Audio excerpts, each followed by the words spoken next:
We about to hit you with the recap like Aaron Judge with a bat, because we touching on facts, and plus we up in these hats. It's Nick's Real Talk, and we cut from a different cloth. We cook a Nick broth with a different sauce. We bubble like a hot pot in the kitchen. We dripping on the surface, spitting verses with these bars and b-ball, cause no matter how far the stars, we see all like a telescope. You can tell it's dope by the way we unveil these news and notes. Check the box score, a top score, knocking down shots. Plus we got a lock for 48 minutes, putting on the clinic. The Cat Lieutenant, they ended the winner. The game is over. We trooping in our temples like soldiers and train the planes and Range Rover. I'm getting up and over the list. We on the BQE and we maneuvering swift. This ain't Tokyo, but you know we can drift, cause the pokey be on the low, so you know our flow had to shift. We about to be out in a few. No doubt next time we see you to be on a game preview. It's Nick's Real Talk, and we a vibe. We get it poppin' every day and every night. We on that Nick shit, and you know we about to vibe. So let's ride. So let's ride. It's Nick's Real Talk, and we a vibe. We get it poppin' every day and every night. We on that Nick shit, and you know we about to vibe. So let's ride. So let's ride.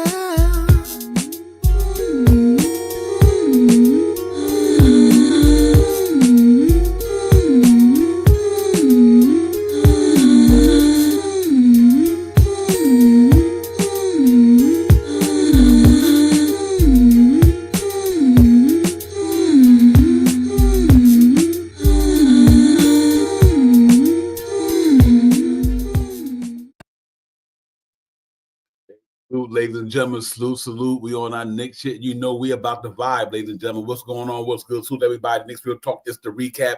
Divine Shot Power be in the building, man. Talk about the game last night. Knicks in Orlando. Knicks took an L last night, so we're going to get into it and talk all about all that stuff and all that good stuff. But first and foremost, let me bring my partner in the building who gets it going with us, man. Nick's Real Talk. Shot Powers, what's good? The family in the chat. Let's talk about it. Let's get it. Let's talk about it, ladies and gentlemen. Real talk, man. Knicks lost last night, ladies and gentlemen, 103-94 in Madison Square Garden against the Orlando Magic, ladies and gentlemen. So we kind of hit a little slump in the road. 3-game losing streak going on right now. So we look like we hit that slump in the season where it happens every year. So, you know, hopefully we can get out of it pretty soon. But we're on a 3-game skid, ladies and gentlemen. So we're going to get in here and break all that down. We're going to go through the box scores and the stats and all that good stuff. But first and foremost, before I go any further, man, let me salute everybody in the building, man. Frank Matos was good. The South was definitely in the house. Daniel was popping, man. Darren was good, man. Salute Travel Vibes. My man was good. Was good. West Coast in the building. You know, it's like this here, man. Shot Powers. You know, we went out there, had a game last night. Getting back to the Garden, and obviously we took an L. Disappointing to come back at the home and lose the game, you know, coming off the road trip and getting back to the Garden for the home cooking, and it didn't fare well for us last night. Didn't score enough points.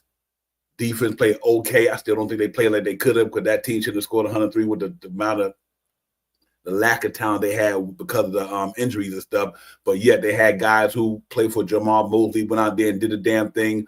Stepped up in the key moments and had some good scores out there for them to help them win that game. So you know, but we took an L though, Shot Power. That's a little frustrating. The sky falling. We not on our line of Richie shit. You know, we ain't falling. The sky ain't falling nothing. But at the same time, it is kind of don't feel too good to see them have a 9-game winning streak, then get 3 of them back. But I get it. It's the NBA. It's a long season. You're always gonna hit them peaks and valley in the season. Look like we about to hit a valley right now, Shot Power. Pretty much. Yeah, the biggest thing we was just talking in the background is one of the best stats that you had said, Divine. In the last 3 games, 3 games in 4 nights. You know what I mean? That's no time to rest, no time for the weary and stuff like that.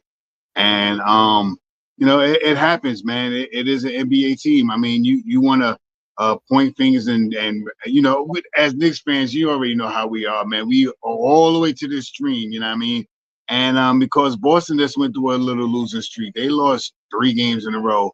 And I'm pretty sure that you're going to see Cleveland lose a couple more games this year. I'm pretty sure you're going to see Boston lose a couple more games this year, and so on and so forth. And we just in a lull right now. We in a shooting slump right now. And that's pretty much basically what it is, man. You know, how we was just talking to the background. The last couple of games, man, the Knicks haven't been hitting that marker that I put out there, that 36% from 3-point land.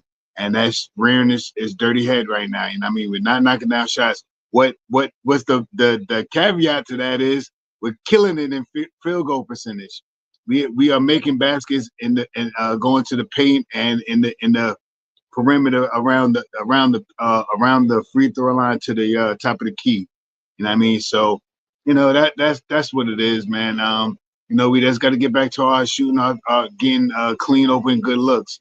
And another thing that if you want to throw it out there, if you haven't paid attention to it, is the assists have dropped in the last couple of games.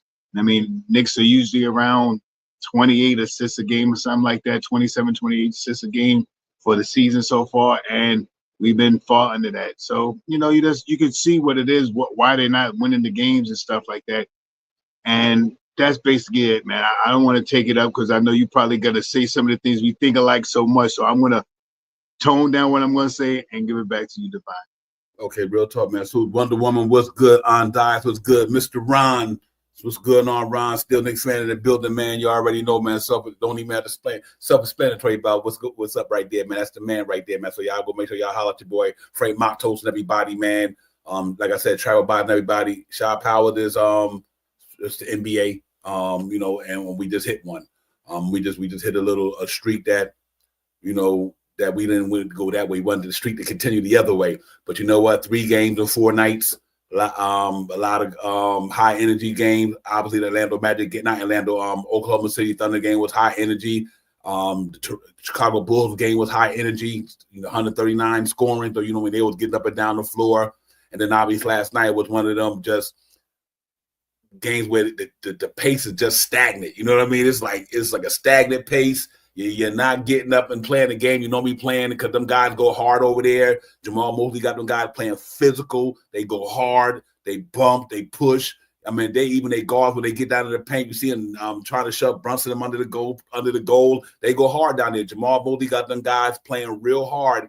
And for them to be decimated the way they were last night, they showed me a really wide team into that. They was coming off a losing streak themselves, a 3-game losing streak. So I guess they didn't want to make it 4 against New York. You know what I mean? And they came out there and really did what they had to do last night. And saluted them, give them their flowers. They played hard. Cole Anthony, them guys had it going, man. And I didn't expect that. Me, and normally when I look at the team stat for that night or for the year, when it seems like Knicks should beat them, I think the Knicks should beat them. But obviously that didn't happen last night because the energy wasn't there.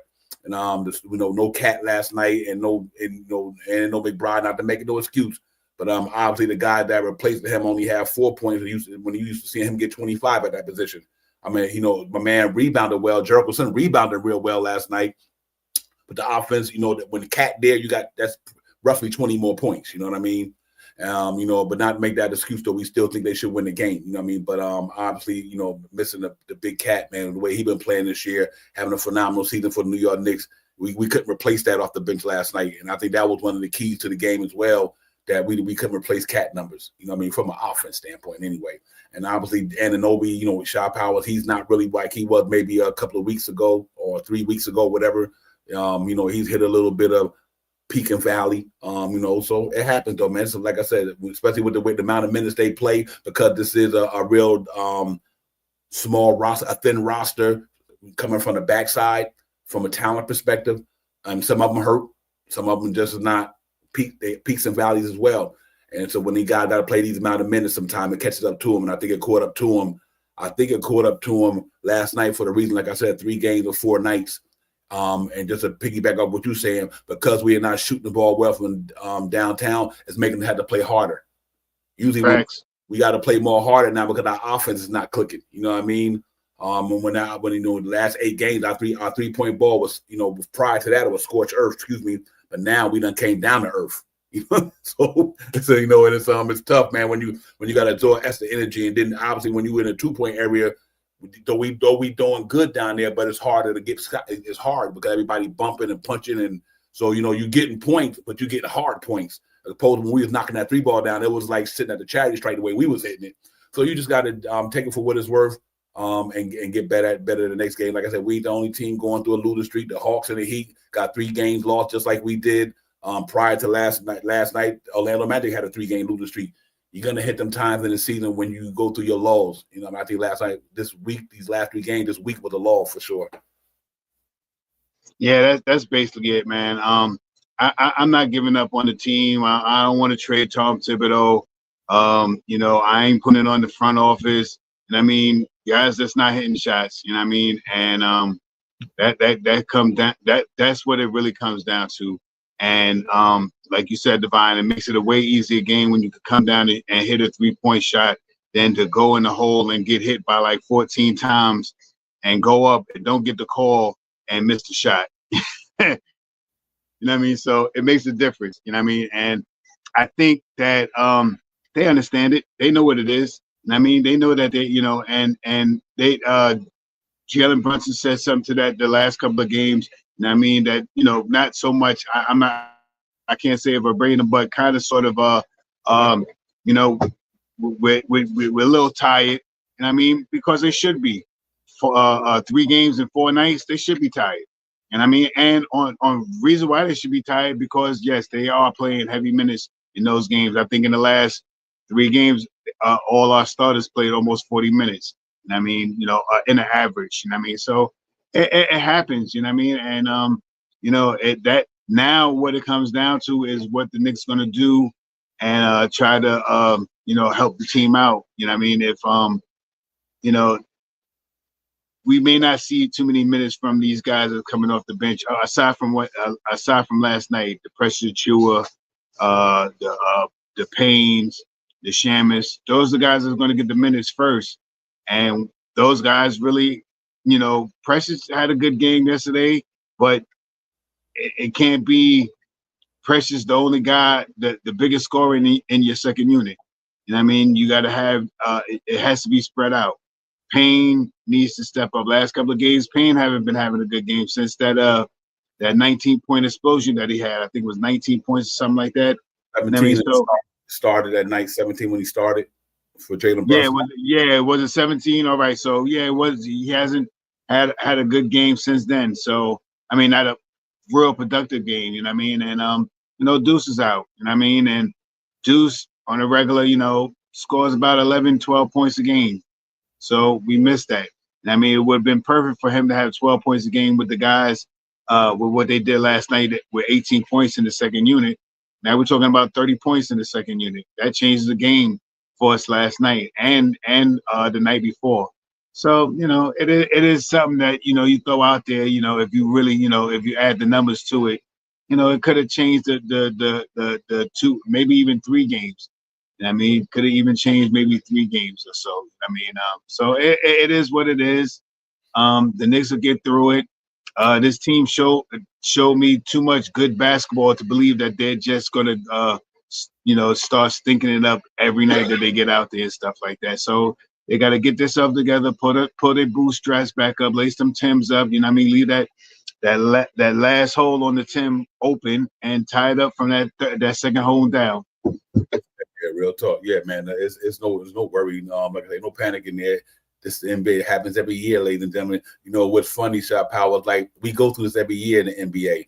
I think for me, ladies and gentlemen, it's like this is nothing new. You go through it every year. Every year you go through this. And like Josh Hart said, and like me and Shot Power say, it's peaks and valleys in the season. You're never going to be on your A game every night or every week. So right now, it look like to me the New York Knicks this time of the year had to play the guys that they have in the start lineup for the most of the 30-something games because of the amount of people we have on it, available for us and talent level. But I am not worried, not one bit, ladies and gentlemen, because just like we went on a 9-game winning streak, we on a 3-game losing streak. Long that we get it together when it counts, and like I said, I'm glad that I'm not glad because I wanted to win that game last night. They should have won that game last night. There was no justification for them not to win that game. But at the same time, we say it on Knicks Real Talk every night. If you don't bring your A game, somebody's gonna beat you. Last night, the Knicks didn't bring their A game. The energy is down. They only shooting, like I said, the last 8 games they shooting under around the low 30s in the 3-point area. And it's rearing his ugly head. So, and that's what you get when you're not playing well. That's what happens. Because no matter what, if you're not shooting the ball well, if you're not passing it well, if you're not rebounding it well, if you're not doing the things you're supposed to do, that's what happens. But it does happen. It does happen. A lot of teams took a lot of L's early in the season, Sharp Powers. We just taking ours now. You know what I mean? Like Philadelphia took a lot of their L's early in the year. And now they trying to win, even though they took a couple just recently. But I guess what I'm saying is the They lost 3 or 4 in a row, you know, and everybody, man. Like I said, us and the Hawks, the Heat lost 3 in a row right now. Us, the Heat, and the Hawks all lost 3 in a row as of today. And the only one with more losses in a row than them is the Charlotte Hornets with 10. Everybody else got 2. So we lost 3 in a row. The Heat lost 3 in a row. You know, it happens. And prior to this, like I said earlier, and I had to repeat myself, but prior to the game last night, Orlando Magic lost, I think, 3 in a row. So it's the NBA, it's sports. You hit a certain part in the season when you hit that first. My muscle might feel different tonight than it did the first game in the first 3 weeks of the season because you haven't used your body that much, and your muscles catch up to you. I don't care if you're lifting weights or you're doing whatever. After a while, when you put a lot of pressure on your muscles, they're gonna start feeling sore or feeling different. So right now, our legs and our muscles right now, Shy Powers, at the 37 games. Now we halfway through the season almost, and our legs and our arms have hit that situation now. You know what I mean? Whereas my jump shot ain't is harder than it was at 20 games ago. You know what I mean? So it happens. That's the physical body, and it's all a part about it. But I'm glad we're going through it now and still in third place. And we just got to get it together, man. You know, I definitely want that win last night, but I do understand it. This is nothing new. It's the NBA. It's sports. It's all about how you respond, and nobody, you know, like I said, you're not going to go through a whole season perfect. Nobody is. So right now, we just in that slump shop, Powell. Now, you know, I can't wait till we get it better, get back out of it. But we are in a little mini slump right now. You know, I think we did this last year and the year before, and you know what you do, you lose a couple of games, and then you retool, and you hope to make it by All-Star break in a good place. Then you got a week off, or you got a blah blah blah whatever because of that. You get to rest your body for a couple of days while they're on All-Star break. And so we just got to get there. And hopefully we can get there with a winning record to stay where we at. And other than that, I'm not too concerned about anything. Your mic, bro. If I'm not mistaken, this is the first 3-game loss that we had of the season. I mean, so, you know, it was soon to come. And I'm pretty sure that we're going to have another 6-7 game winning streak coming along in these next couple of weeks, months down the line. So first 3-point, 3-game, if I'm not mistaken, I think we had two games in a row, but I don't think we have had a 3 games in a row. So, hey, we made it this far all the way to the new year, and we just finally get 3 games that we lost in a row. I'm okay with that because I know this team is not that team. I mean, we just came off the month for Cat, OG Anunoby being the defensive player the month of December, month of December. Cat being a player of the month. You know what I mean? Jalen Brunson was sprinkled in there, player of the week and stuff like that.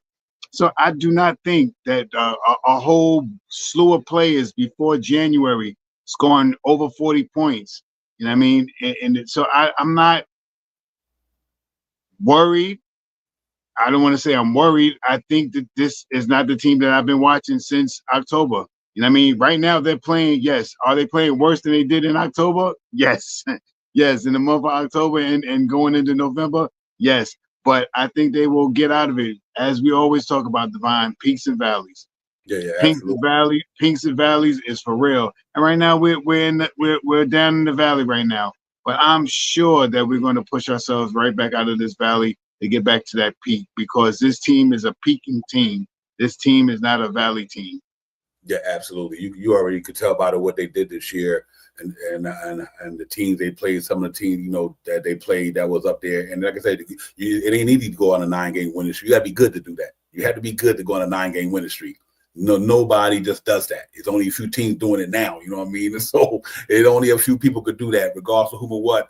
Any given night, you know, it's tough to play in the NBA, man. And like I said, if you don't bring your A game that night, you know, you can take one. You know what I mean? And we took one. You know what I mean? And it is what it is. So and don't need to be crying over spilled milk. You know, pour another glass, my man. That's all I can say. Right. Clean it up and pour another glass. That's all I can tell you.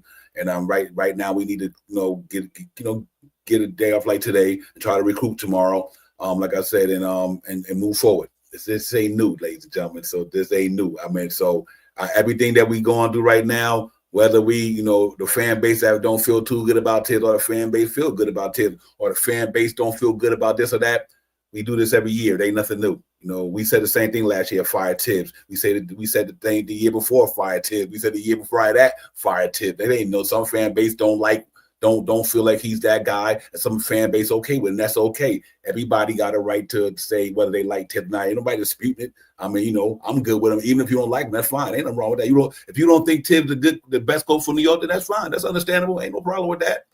That's understandable. That's a different stroke for different folks. You know what I mean? So, but all I know is that it ain't about what we think. It's what Leon Rose think. You know what I mean? Let's just keep this $150 here. It's not about no individual, how we because another person feel one way and we feel another way, like we think the fan base. No, it ain't got nothing to do with that. I don't even fan like that. What I know is I just try to limit all that so we don't have to get into it. No matter what we may think about, we don't like Tibbs or not, or we don't like this player or not, it all boils down to the ones who pay them the checks. So that's all that matters. And I like I said, we go through this all the time. I ain't new. This time last year when the Knicks had that losing streak, what everybody was saying, Tibbs got to go. It's okay. Ain't nothing wrong with that. Because it might be a time. Yeah, I might have got there before me. I might say another month from now, Dix ain't got this shit together. I might say fire Tibbs. Who knows? Who knows? You don't know it, but he haven't put me in that situation yet. That don't mean I wouldn't get there. But because of my expectations a little bit more than regular season, if Tibbs don't get why I think he need to go with this team, shot power, then I'm gonna have that discussion. You know what I mean? I'm like, okay, it's the playoffs. Tibbs didn't get this team where I think they need him to go. I think he should go. That's when you might see me, but it is fine though. You know what I mean? Because like I said, but only thing I'm saying is that don't waste a lot of your energy. That's all I'm saying about that, because it's not really going to make a difference until the Knicks say so.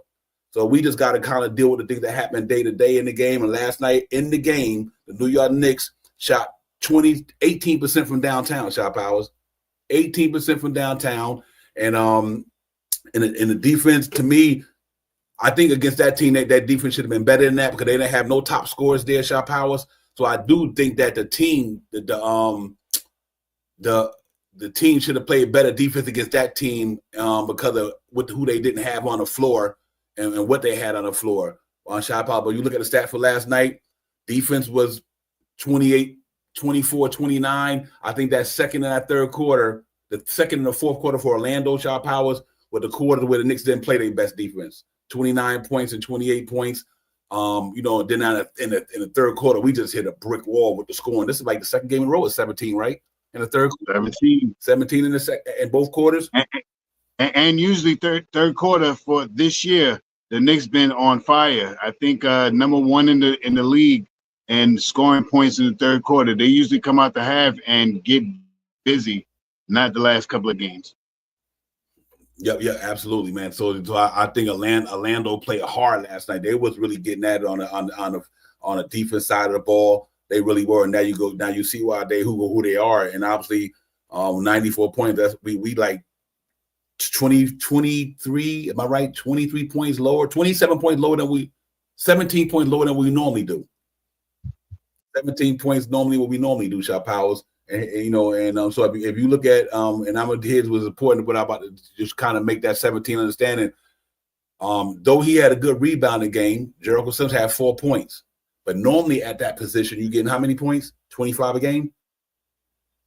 So we missed our average by Dan that 17. But if you add his 4, and you still had in Cat putting up 25 a game, so even if you take away those 4 points, 4 for Cat points, but still been 21 points. You know what I mean? So I think that was a big thing. But over that, I mean, I think these guys played well. They was going in it, and our defense, I don't think was at all at their best. But let's look at our scoring anyway and forget about it, ladies and gentlemen. Mikal Bridges, 42 minutes, 10 shot 50% from the floor.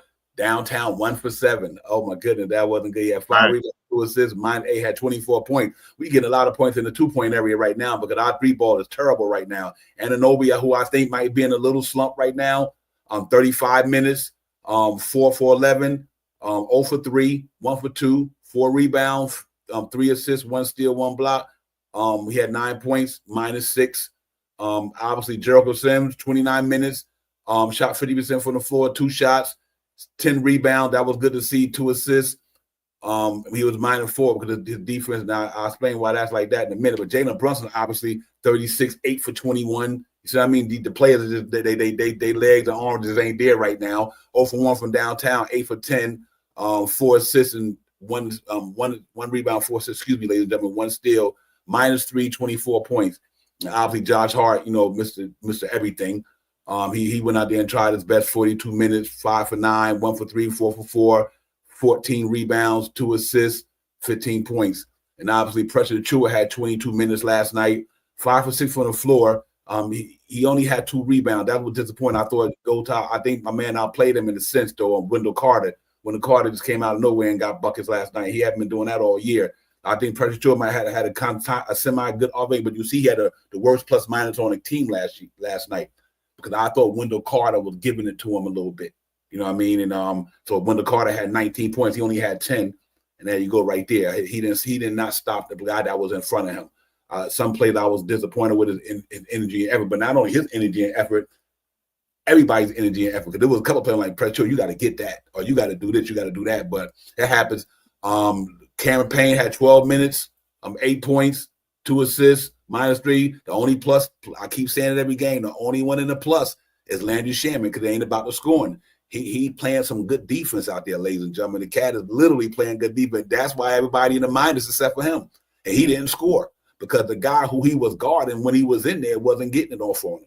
So, get salute to Landry Shaman, man. I can't wait till he knocked that ball down. He had a couple of shots. He didn't make them 0 for 3 from downtown. I think he rushed a lot of them shots coming off that curl and coming off that pick on the pick at the top of the 3-point line. He shot 2 deep from there and coming off that pick real fast. I don't think he had got a chance to set himself.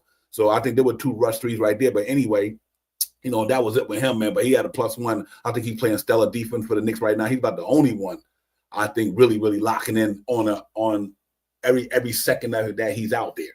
He's not slacking in that area. So it is what it is. But if you look at them guys, Shot Powers, the guys who normally don't get it going like that, they got it going like that last night. Obviously, Cole Anthony, he coming to MSG. He's hey, Art Bishop, I've been in here a lot of times. I know how to get down here. So he carried the load for them last night. He had a good game, a good floor game last night for them.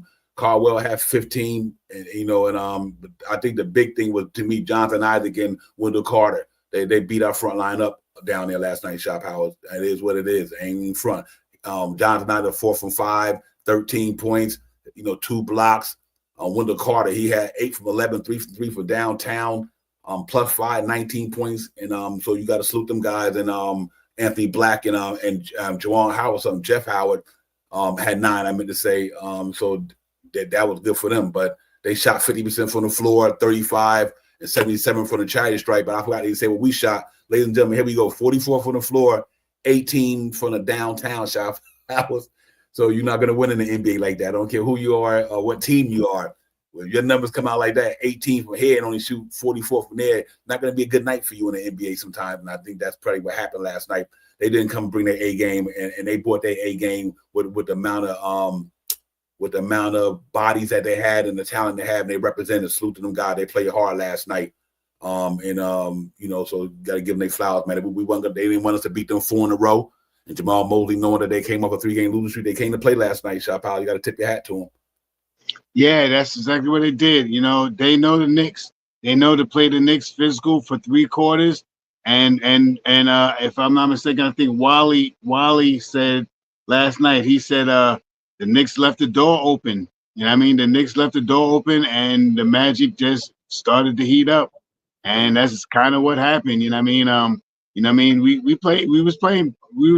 It was a good game until, we let off the pedal. You know what I mean? And it happens, you know what I mean? You put your floor down real fast, but if you notice when you putting your foot down on the pedal, you're using up more gas than if you go slow and steady. So it happens, and they'll fix it. I mean, it'll be a better game tomorrow. This is the first game that I think I can remember the Knicks, the starting unit, not getting 100 points. You know what I mean? So, and for the year. So it's just the Valley. It's just the Valley. And now, now that we down here and we dwelling, and they're probably all on the Twitter spaces and Instagram spaces, seeing how the fans are reacting to the last 3 games and all this stuff. I think they'll try to turn it around. And we're still having good production from guys. We just got some guys that are in a slump. We are shooting under 36% from 3-point land, and I think was 7 of 8 of the last games. I think the last game I remember, I think was Utah. Oh, I think Utah, we shot about 40%, 39, 40, 41, something like that. But aside from that, we have been in the doldrums, and it happens. For the month of October, the month of November, the whole month of December, we were on fire. And we're cooling off now. Like you said, Divine, the muscles are a little outstretched. A little wore down for doing the same thing over and over. Your muscles got to recoup. So they will relax, relate, and recoup. And what time is better than to recoup now while we at home? From what I've seen today, Cat will probably be back tomorrow against the Raptors. So that's another good outlook for, tomorrow's game. Yeah, real talk. Like I said, it's basketball, and it's just the way it goes. This ain't nothing new under the sun, bro. I'm trying to tell you, and just the way it goes. I get it, man. I get it where everybody at. I get how they feeling, and it is what it is. But losing, this is what losing does, ladies and gentlemen. Losing sometimes put you in a feeling emotion state, and we just forget about the variables, which is fine. That's the way life goes. When shit ain't going right, you ain't gonna feel right. You're going to want to react a certain way, and that just is fine. We got a right to do that as fans, and we should do that. We could be happy when they win, and we also could feel bad when they lose. So I ain't got no problem with nobody getting on anybody, because that's the way you feel, and then you should feel that way, period. But, and so that's what it is, Ain't no big deal. It's just that because we know this is a long game, so we know this is basketball. We know how it goes. I'm not concerned whatsoever about the New York Knicks. Not one bit. None. Nano. You know what I mean? Because this is basketball, and it happens. People go in slumps all the time, and a lot of teams did it in the NBA this year already, and some going through it. Like not only are some other teams going through it too. So you just got to deal with it. It's cool. All I'm worried about is that we ready to go when April get here. That's all I'm worried about. And then like I said, once April get here, we get in the playoffs. Then I do all my judging. But right now it's just too early for all that, but I get it though. I get it, man. So I don't think Nick's gonna do anything drastic this time of the year to shake up this organization. They ain't doing that. There ain't nobody out there. Who you gonna go out there and get? Even you did let Tibbs go, who gonna come in here? Who you gonna get right now to come here and do what Tibbs doing?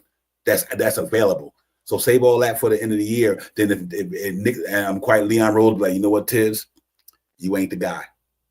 You ain't the guy. If that's the case, that's what he would do. He would wait to the end of the year, and if we fall short of their expectation, then they might have that conversation.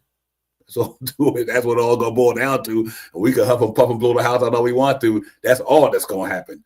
At the end of the year, if Nick falls short of what Leon Rose and that organization expected them to be or be at, if they fall short of that, they're gonna have that conversation. That's all. Until then, just take it as a game by game thing, man. Just take it game by game. Shot Powell. Now I think we respond tomorrow. The next day, I think we respond well. And like I said, 3 games in 4 nights. That's obviously that last game you're gonna be there. I mean, you played 3 games in 4 nights. And you play 3 and 4 nights, 5 and 6 nights or something like that. Whatever. Because after Utah, you played this and that, back home in Washington, right after home, that's 2 and 3 days. Then you played OKC, that's 3 and 3 days, or something like that, whatever. Then obviously you played Chicago, so your legs catch up to you. They catch up to you, man.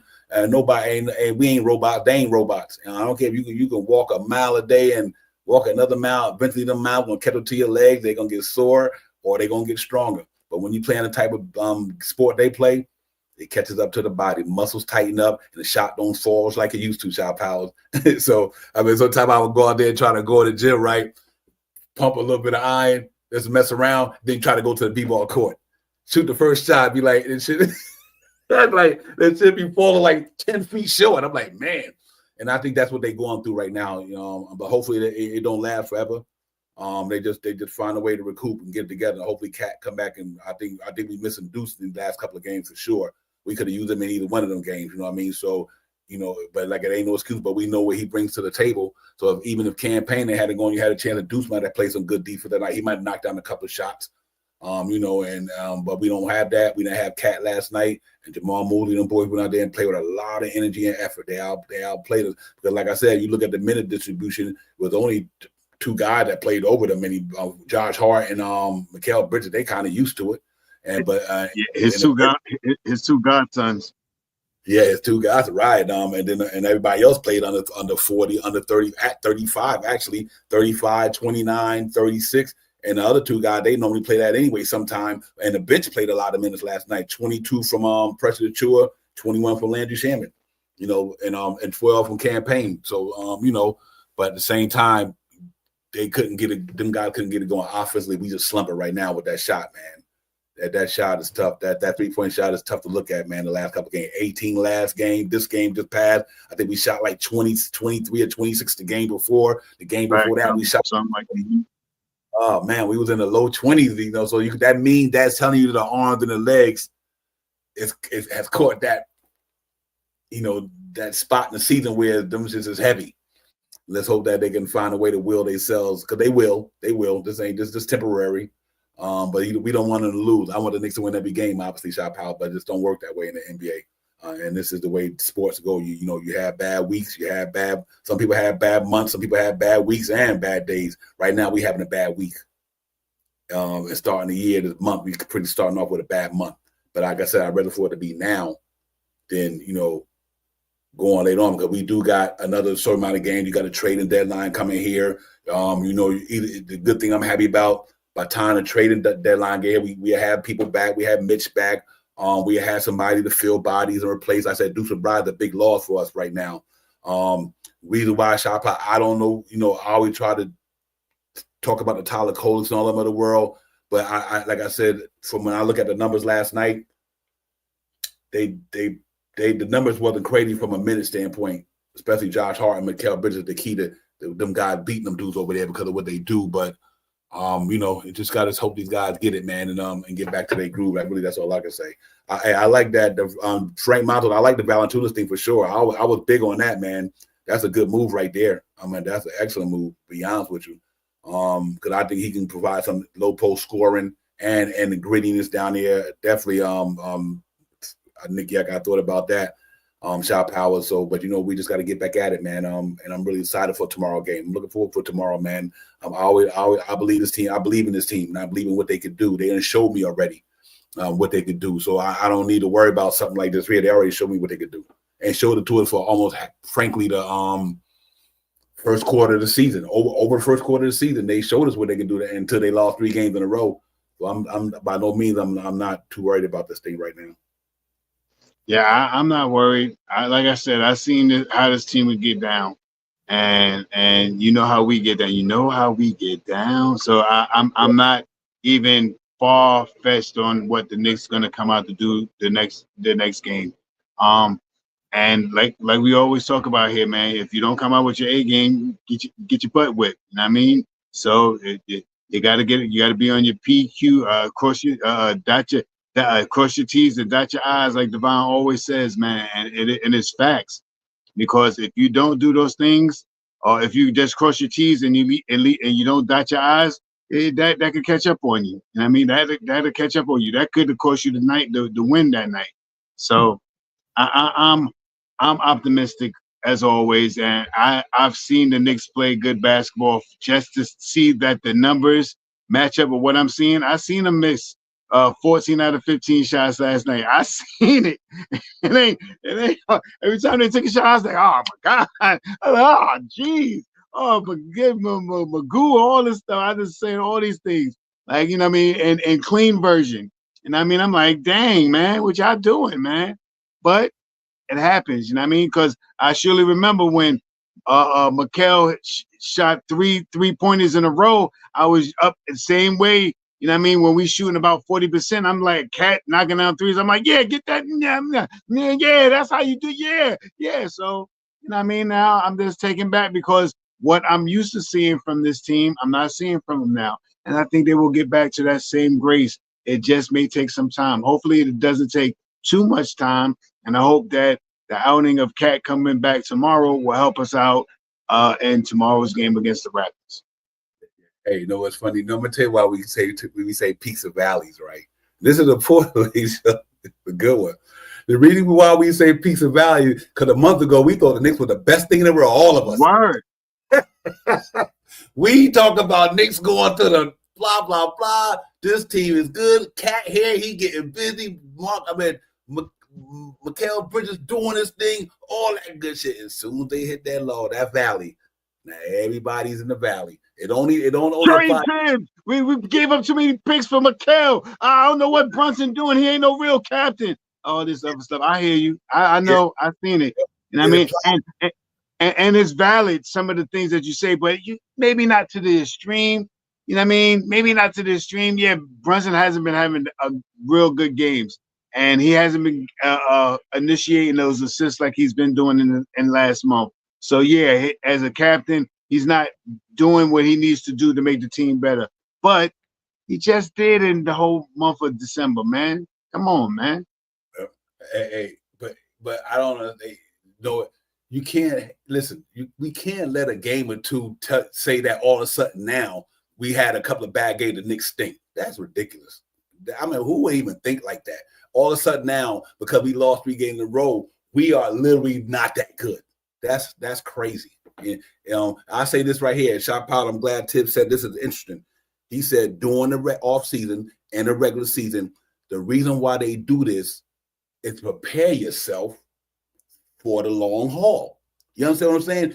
You tune your body to be able to go 42 minutes. So when you get in the playoffs, you're gonna be able to sustain. You gotta train your body to do certain things. Whether you go into the military, whatever, you have to train that's the reason why you work your muscles, to get them in a condition where they can be able to sustain a certain amount of power that goes to them. So what they do, they tend to say, listen, I gotta make sure y'all guys are able to say, you know what, if we gotta play a certain amount of minutes, your body gotta be able to sustain that.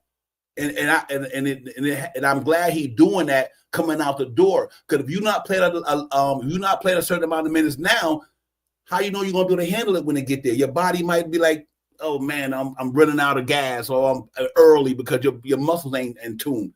He put these guys' muscles in tune. They've been doing this since last year, the year for you, everything. They train their body to go a certain amount of distance, so they can, like, you run a marathon. You got to train your body to run a marathon. You just don't run a marathon. You got to train it to go long. You got to train it to do this. If you run 100 yards, you got to train your body to be able to take the rigors of that amount of time playing on it. And that's all they doing with their team. That's what I like about it.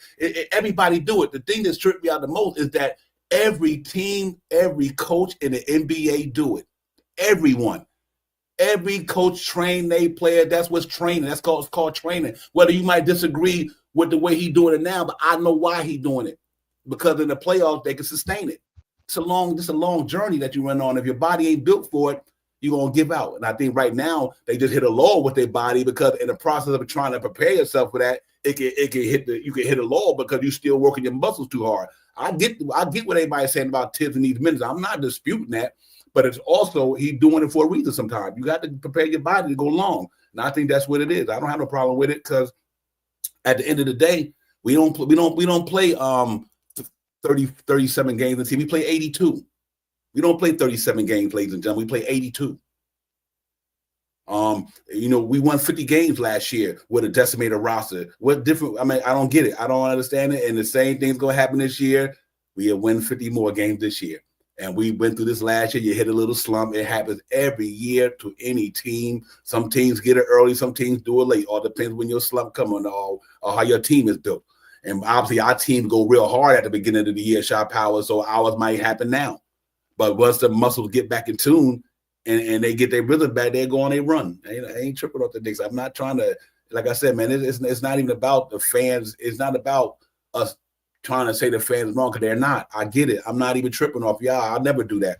I don't tell nobody how to fan, when to fan, who to fan, and how they fan. What I always try to do is make sure I bring my point of view because that's what I'm speaking about. My point of view. I'm not saying I'm right or y'all wrong. It's not even about that. It's about I'm just trying to make sure that we understand all the nuances of this whole big thing we dealing with here, because it's not about one thing or two things. It's about a lot of things. So I get people don't like Tibbs. I get it. He ain't your favorite coach. He ain't your favorite coach. That shit. I got people who I don't like. They ain't my favorite people or favorite basketball players or favorite coaches. I get it. Ain't nobody hating.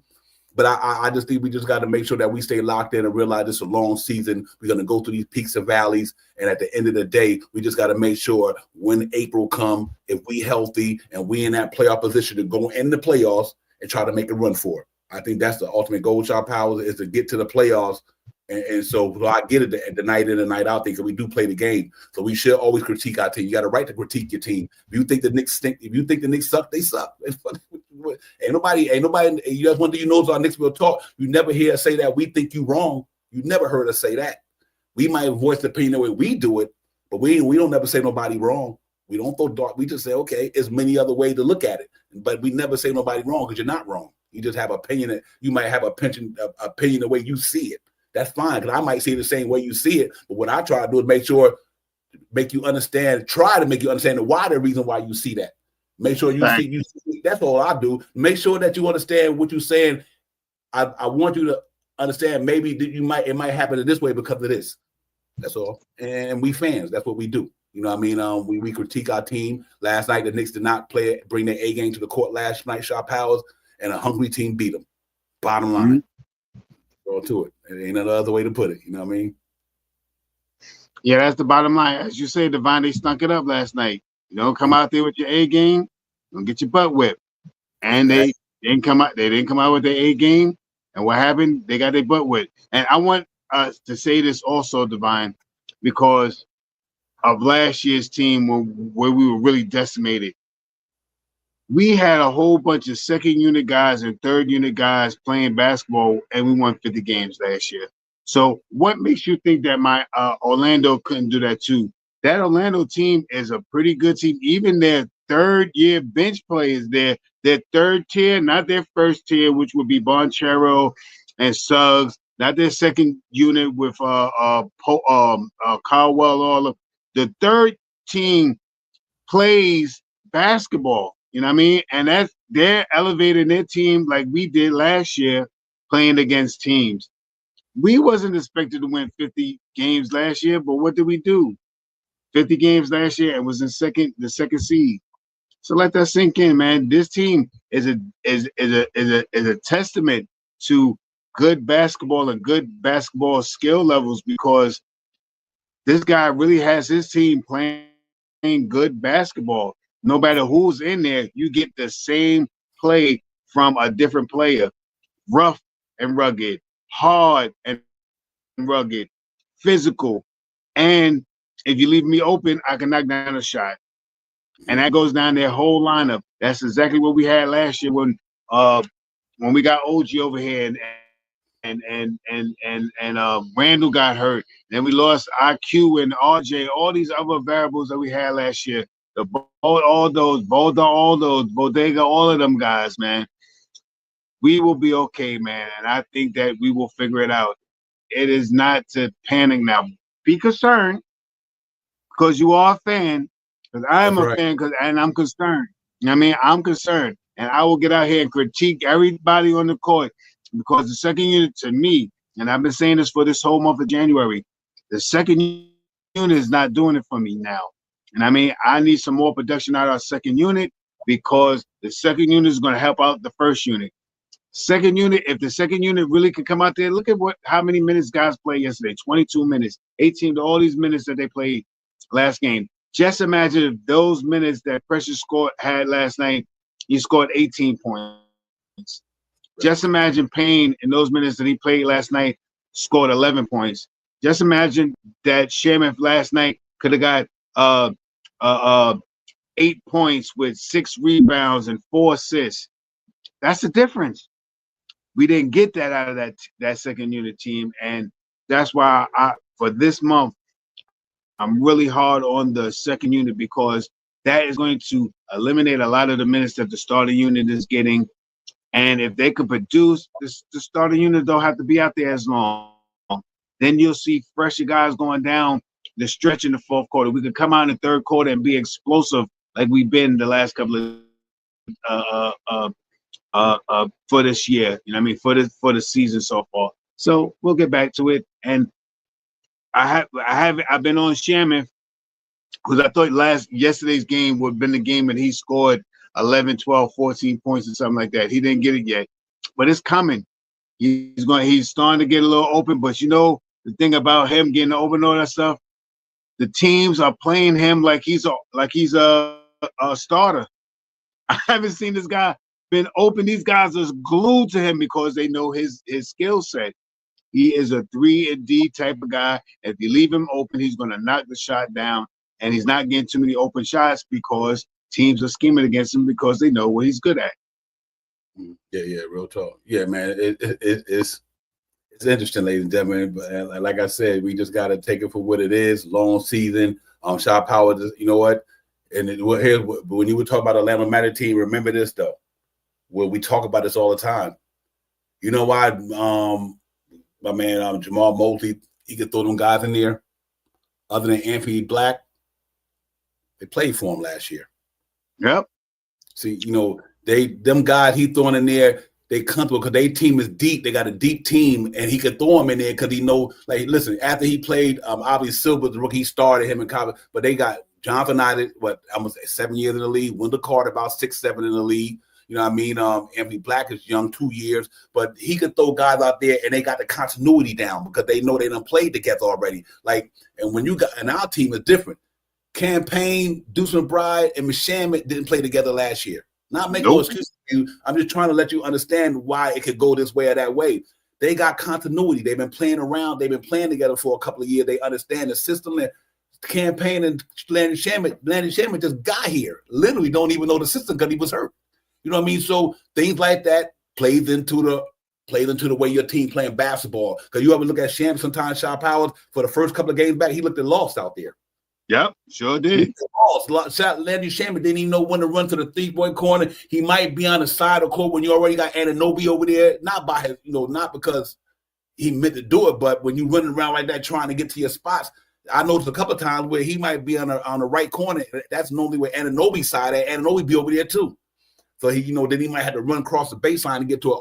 So it happens. I'm not making excuses for this, but at the same time, when you got a team like ours who basically brand new, the New York Knicks is damn near brand new.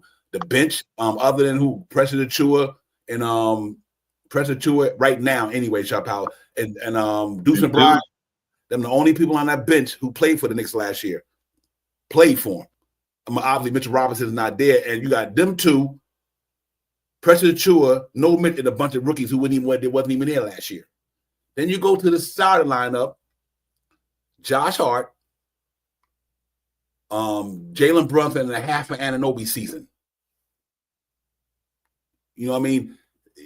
All this goes into the equation. Does that mean that's the reason why they lost 3 in a row? No, it don't. It ain't got nothing to do with it. They lost 3 in a row because they just didn't win 3 in a row. They didn't bring their A game on some of them nights, and they got beat by the better team. That's what that is.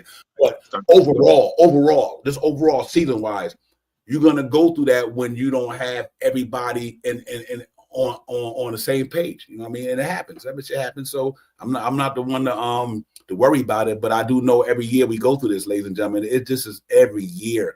And that's why I just say every year we had the same discussion. Every year we had the same discussion about Tibbs since he's been here. I mean, and so I understand it. Until Leon Rose say, I don't need you, get used to it. That's what it all boiled down to. Until Leon Rose World Wide West, which they can do. It all depends how deep he get. If Tom Thibodeau don't reach his expectations, he might be out the door. Contract and no contract. They might say they might have somebody else in the wing they want to bring in there who might get but I know because of the connections with Jalen Brunson, these guys go back. And I think you would probably have to, Leon Rose probably had to say, you know what, Jalen Brunson, y'all, what y'all think? Jalen Brunson go back to Chicago days. They probably go back to Chicago days. These guys go back. They're a family thing there, and they happy with what they got there. So it won't be they just say, I'm going to get him out of there, because you got to also think about the player field. Ask the players, do they want Tibbs to be fired? That's what that'll tell you everything. If the players comfortable with Tibbs, then he ain't going nowhere. If them players happy with Tibbs and we winning, whether we like it or not, I don't care how many minutes you think he don't play you or he play you, you don't like his schemes or nothing. If them players, they support Tom Thibodeau and the organization say they're supporting him, we just beating a dead horse. So we just need to be use them variables. That's what I mean. Use the variables. I don't even think it's there yet. I think we'd be okay. I think Tibbs gonna be fine.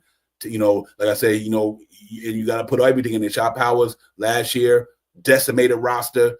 Top three of our top players, 3 of our starters last year was out in the playoffs. 3 of them, 3 of your starters. 3 starters was out in the playoffs last year. Anunoby, Julius Randle, and Mitchell Robinson. 3 starters. And so we fell short to get to that next round. We had one of them players, maybe 2 we might have got past them and went to the Eastern Conference Finals. The year before that, like I said, depending on how you look at it, Julius Randle going down to injury, the 75th game of the season, they get injured in the Cleveland series. That was a setback. And then along with the other guys who we had, like my man RJ Barrett, who had a good couple of good games. A couple of good games, but that one we needed the most, and that game against Miami, Jalen Brunson dropped 45. But the games he was having prior to that, he was unbelievable. He couldn't give it to us that game. And obviously, that was Miami down there in Miami as well. So you're going to go through all these little things, but that's the part about building a roster. Now this team come back this year. I expect the Knicks to be in the Eastern Conference Finals. I can't say that enough times. Y'all know me. I'm expecting New York Knicks to be in the Eastern Conference Finals. So and until they prove me wrong, I'm going to go by that. And I think they got a good shot to be there when they critique this, get healthy and critique things. That's why I say holla at me in April, Shot Powers.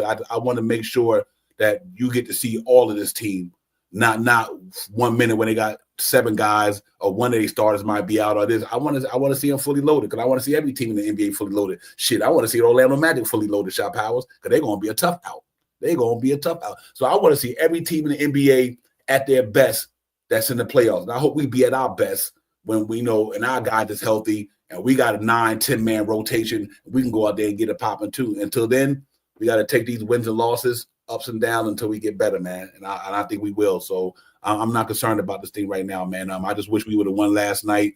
And obviously, I can understand though coming off the back-to-back against OKC that night. They lost to us. I mean, they beat us. The next night, the next game they had, they beat Boston.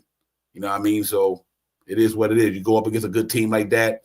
And they are good. They the number 1 team in the NBA. Them and the Cavaliers, and they beat us. And then obviously Chicago coming off that a back-to-back, and we lost. No excuses, but we lost. So I can understand why we lost too. So we ain't shooting good from downtown right now this year, Shot Powers, compared to the way we were shooting at the beginning of this season.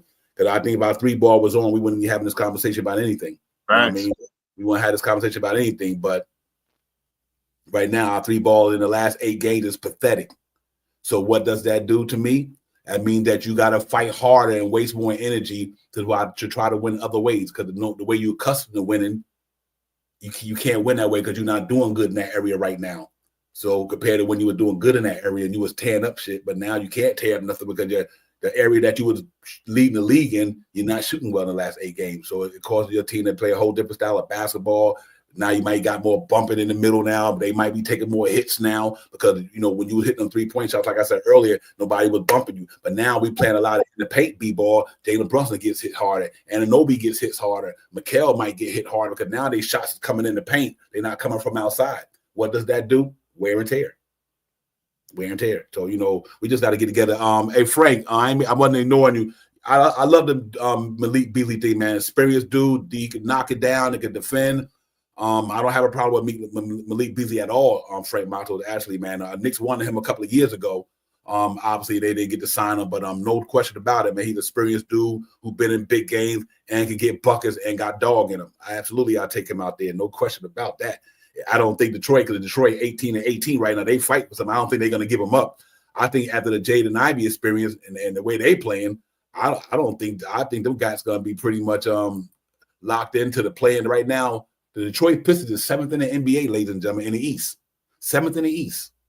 And they playing good ball down there. They got a 4-game winning streak. And they lost Jaden Ivey probably maybe for the year. And so I don't know if they're going to do that because I think they're going to try to fight for this thing. But I wouldn't have a problem with him, Frank. But I don't think they're going to do too much. I know everybody talking about the Jalen Doran. Excuse me, I forgot Jay Chosen in the background. My bad. I do think. Sorry about that, Jay. Man, I'm rambling. I forgot he was in there. I apologize for that. I'm just listening, brother. Go ahead, brother. Yeah, Shy Powell. I don't think they're going to do anything. I think Kay Cunningham and them guys are playing good ball down there in Detroit. I don't think they moving anybody. Because I think they fighting for that playoff spot. They are right now literally 7th in the East. 18-18 tied with the Hawks. So I don't know, man. But yeah, Frank, if they would do it, I take Malik Beasley, man. I like somebody who got game like that, who can really make a difference from his 3-point shooting and his defense. He plays good defense as well. Tips type of guy. Malik Beasley definitely the one. But let me bring in the one of the true and living dudes out here on this podcasting who always gets it done for us, man. Mr. Marathon Ron, what's good, my brother? Salute. What's good, OG? How you doing? I'm chilling, man. I said, let me, I'm over here eating dinner real quick. I'm done. I said, I'm listening to these guys. I said, let me show some love and chop it up with my guys on their show. They always come show me love and represent, and you gotta. This is what the Knicks community is about, man. You gotta return the favor. You gotta pop up. Sometimes you gotta pop out and show. Oh, you know where I was going. For real. Yeah, man. Hey, my Saturday grind. Unfortunately, because the time you are killing it, I'll be out there making money, man. Trying to make. I hear you, bro. But I listen. I'm glad these guys represent for you, and I'm glad you represent for all us, man. You can always appreciate you, man. Yeah. Salute to you, Divine. Salute to Sha. Like I said before, man, you guys have been killing it. You guys have been great. You revamped the show. You revamped the style. You got merch. You know what I mean? You got your little interludes. You know what I mean? You doing pre-games. You doing post-games. Y'all flooded, man. I like it. Yeah, thank you, man. Hey, shout out to my brother Jay Chosen in the building. What up, Jay? Hey, Jay, let me. I know brother. at the time. Let me go on, but real quick, if you don't mind, let me get the Ron. And it's only right. I need somebody to walk me off the bridge, man. I need your help with this Knicks team, bro. So, you ain't gonna get it from Ron.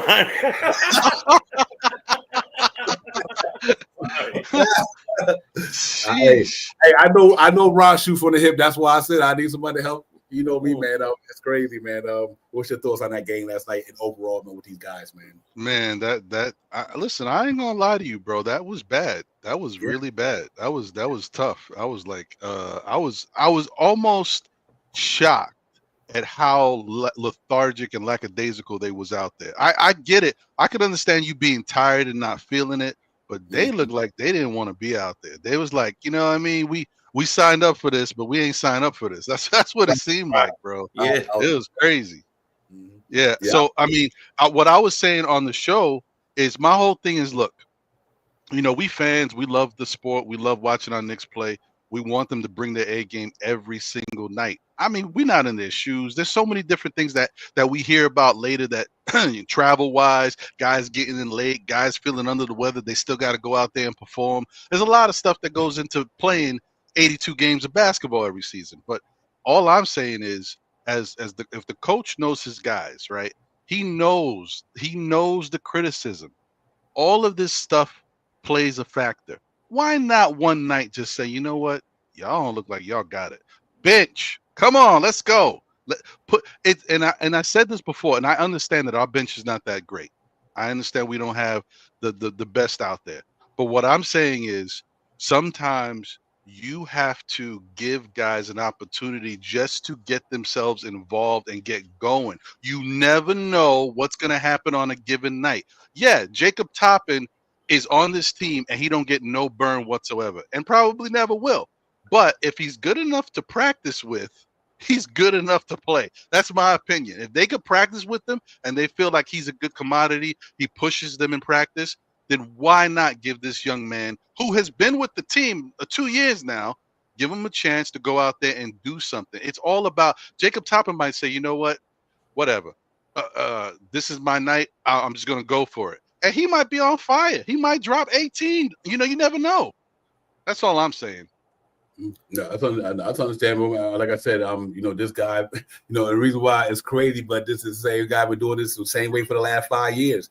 So I'm always like, this is what he do. I mean, this is, that's why I don't make too much a big deal, because we this is what he do. He been coaching. This has been coached like this his whole career, and nothing changed. You can't teach an old dog new tricks. That's at least where I grew up at, anyway. But Divine, Mm-hmm. I didn't mean to cut you off, but remember, I don't know if it was 2 years ago. Nah, I don't think it was. Maybe it was 3 years ago. Mm-hmm. Brunson wasn't on the team. That's right. The starters wasn't playing well, and he sat the starters. Like, you can do it, just do it. You know what I mean? Like, last night that was the perfect game against Orlando, a depleted squad. You don't want to take your chances against a better squad. Right. That was the best time to do it. Yep. And you know what? And this was hard for all us fans, because the ones who know he should do it, like you and everybody, that's the hard thing about it, because we know that it can make a difference, at least from our perspective. I don't know what Tibbs don't see in it, but we know that. I guess that's he only one can tell you that. I can't tell you about it. But that's one of the ways he need to change. But he need to change it. He need to change that way and play them guys. I understand it to a degree why he do it, but at the same time, he need to play more guys. We need to play more guys. Like even last night, I mean, the guy that he did played Sham at 22 minutes, Predator at 22 minutes. Payne 12 minutes last night. But I think overall last night that team just wasn't hungry enough to me last night. Jay Chosen, I think them cats didn't come out with no energy. And like Ron said, that might have been a night where he needed to do that. He should have put them other guys in there, because they probably needed the rest, because they done played 3 games in 4 nights, or 5 games in 6 nights, whatever the case may be. But so I get it. He need to do it, but the stubbornness, or he's seeing something we don't see, or that's just the way he coach. You know what I mean? It's kind of tough, because I think we got the right answers for him, but he must don't see what we be seeing, because I'm like, come on, I believe it. You know what I mean? Like sometimes you feel like, okay, Jalen Brunson just went 30 minutes, take him out, or Anunoby, like right now, like Ron said, Anunoby's look like he in a slump to me a little bit. So why not put a guy in there to relieve him a little bit? So I do get it. But unfortunately, it's like he don't be looking at it that way, man. So I don't know what to say when it comes to Tibbs, man. It's just that we know this is the guy we bought in this building, the coach's team, and so far so good. I mean, but at the same time, he ain't perfect, man, neither. You know what I mean? Like the players, he ain't perfect neither. He need to step his game up too, and hopefully he step it up sooner or later. He start hearing us making noise about him playing players. Let's hope he come down to that. But until then, man, we just gotta hope this team, just keep fighting like they've been doing. I like it in the sense, and I don't like. I like it for like I said, they prepare them for the playoffs. If you ain't built to go 42 minutes, you might not know how to go 42 minutes. I like it from that standpoint. But this early in the season, I don't want to see our team get burnt out. But this ain't nothing new. I'm Jay Choda. Give me your thoughts on that, man. Because I think Ron hit the nail on the head. But when you add in all the other variables, that guy is who he is, man. I guess. Oh wait, Jay. Before you say anything, I just want to say one more thing real quick. Because, I think maybe we might have it wrong. Maybe Tibbs is like the biggest, he's the biggest player coach ever. Maybe a part of the reason he might suffer through certain things, because he knows how the fans get, because the flip side is you put Jacob Toppin in there, you put a couple other dudes in there, and they start balling out, playing pretty well. Then the fans start chirping. Oh, you see what I'm saying? These dudes could be playing. You got Deucin, or this dude, he ain't playing well. Brunson needs to sit. Look at Brunson be hogging the ball. Put this dude, you know what I mean? He might be trying to avoid some stuff too. Go ahead, Jay, my bad. Well, I'm going to tell you something, Ron. That would be a great problem to have, all right? That would be an excellent problem to have, and that's the problem we're looking for, right? So that's the problem. It was a great segue to why I think there's 3 things. Number one, let's stop acting like we just got dumped by the prettiest girl ever and we are so sad and we're like 16 years old. We just went through a 9-game winning streak, all right? 9-game winning streak where we have the player of the month, we have players of the week, we have ballers, we have the number 1 offense as far as starters go. That's one thing. I know, Divine, I know you thought I was going to go completely left, but I'm going to go this way today. Because my shirt said pray, right? So right. I had to pray before I got on here, because I feel a lot of damn things about this team. So that's number 1, okay? To have those 9 games that pushed us to a place right now, and to have Orlando break apart the way they did at that time, we're in a good position right now in the 3rd slot Not nobody too close to us right now. And right now would be a great time to start looking at some of these things. Now I'm going to say something. I think Tibbs breathes, sleeps. He's married to this game. Remember that. He is married to this game quite literally. Not married to it. He is married to this. So you could talk about it's Tibbs' fault. You could talk about getting rid of Tibbs. Tibbs ain't going nowhere. So we shouldn't even have that conversation. He just got signed. He's not going nowhere. At the end of the year, if we come up mega short, we could have that conversation. But until that day, if that ever happens, it should never be a conversation. He's not going nowhere. So it'd be a great problem to have, Ron. I just think we don't have that problem because we don't have those players. Mm-hmm. I think that we need to mix it up. The question was asked. And the truth is, it's not about the minutes they're playing, right? And I'll get to my third point after. It's not about the minutes they're playing. It's about the consecutive minutes they're playing. It's not about the minutes. They could play 40 minutes. They just need a breather here and there that they're not getting. And maybe they're not getting it because of two things. One, Tibbs don't trust these other guys to get in there. Kolik's undersized, and he doesn't know the system so well yet. Hakaporti has shown to miss a play or 12. Sims has been here 4 years and hasn't really caught on, right? So we got Precious, right? And Deuce is hurt. I like Campaign. To be honest, I'm not huge on Shaman. I think that Shaman's all right, but he's definitely got more experience than the other guys I just mentioned. I think that Tibbs' circle of trust could be a detriment as much as it could be a bonus for this team, because he is showing us that these are the players that he trusts so much. And now those players are starting to get tired. And like the way we described the other day, Ron, there's a difference between tired, hurt, running too much, or being spelled a little bit. Just like in that game, in the game when we're up by 12, you come out with pain. Let one of the guys sit down or two of the guys sit down. You come out with that. And the OKC game, I would have came out with pain in at the 2 or at the 1. Let JB come in like 5 minutes later. Most other teams do that. But I think that, look at our team. This team is not a resemblance at all of the team we had last year.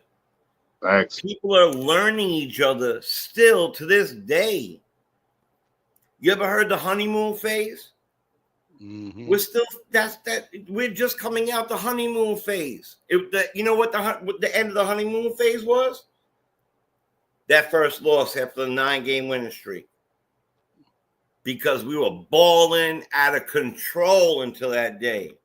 Now everybody's free falling. It is a good time to be a Knicks fan. We won that thing. We're in third place. We have the best offense, and we have an excellent, for the first time, we could say this for a long time, an excellent front office. We have a good X's and O's coach, and we have a point guard who really, to me, should be a 2-guard, but I'll leave that for a different day. We have a captain, and we have a dominant offensive center. That little trade that they were talking about, that Frank brought up in the thing about Sims and Precious for Valanciunas, I do that in a heartbeat.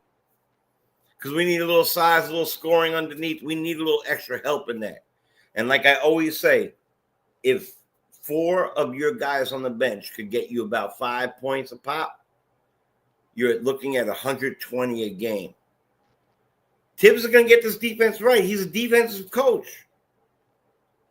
Just let them get some rest in them. They need to get their air under they also need to gel still.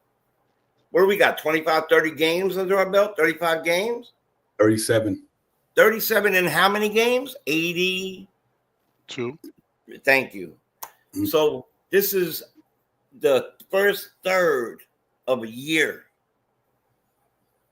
About half, close to half now.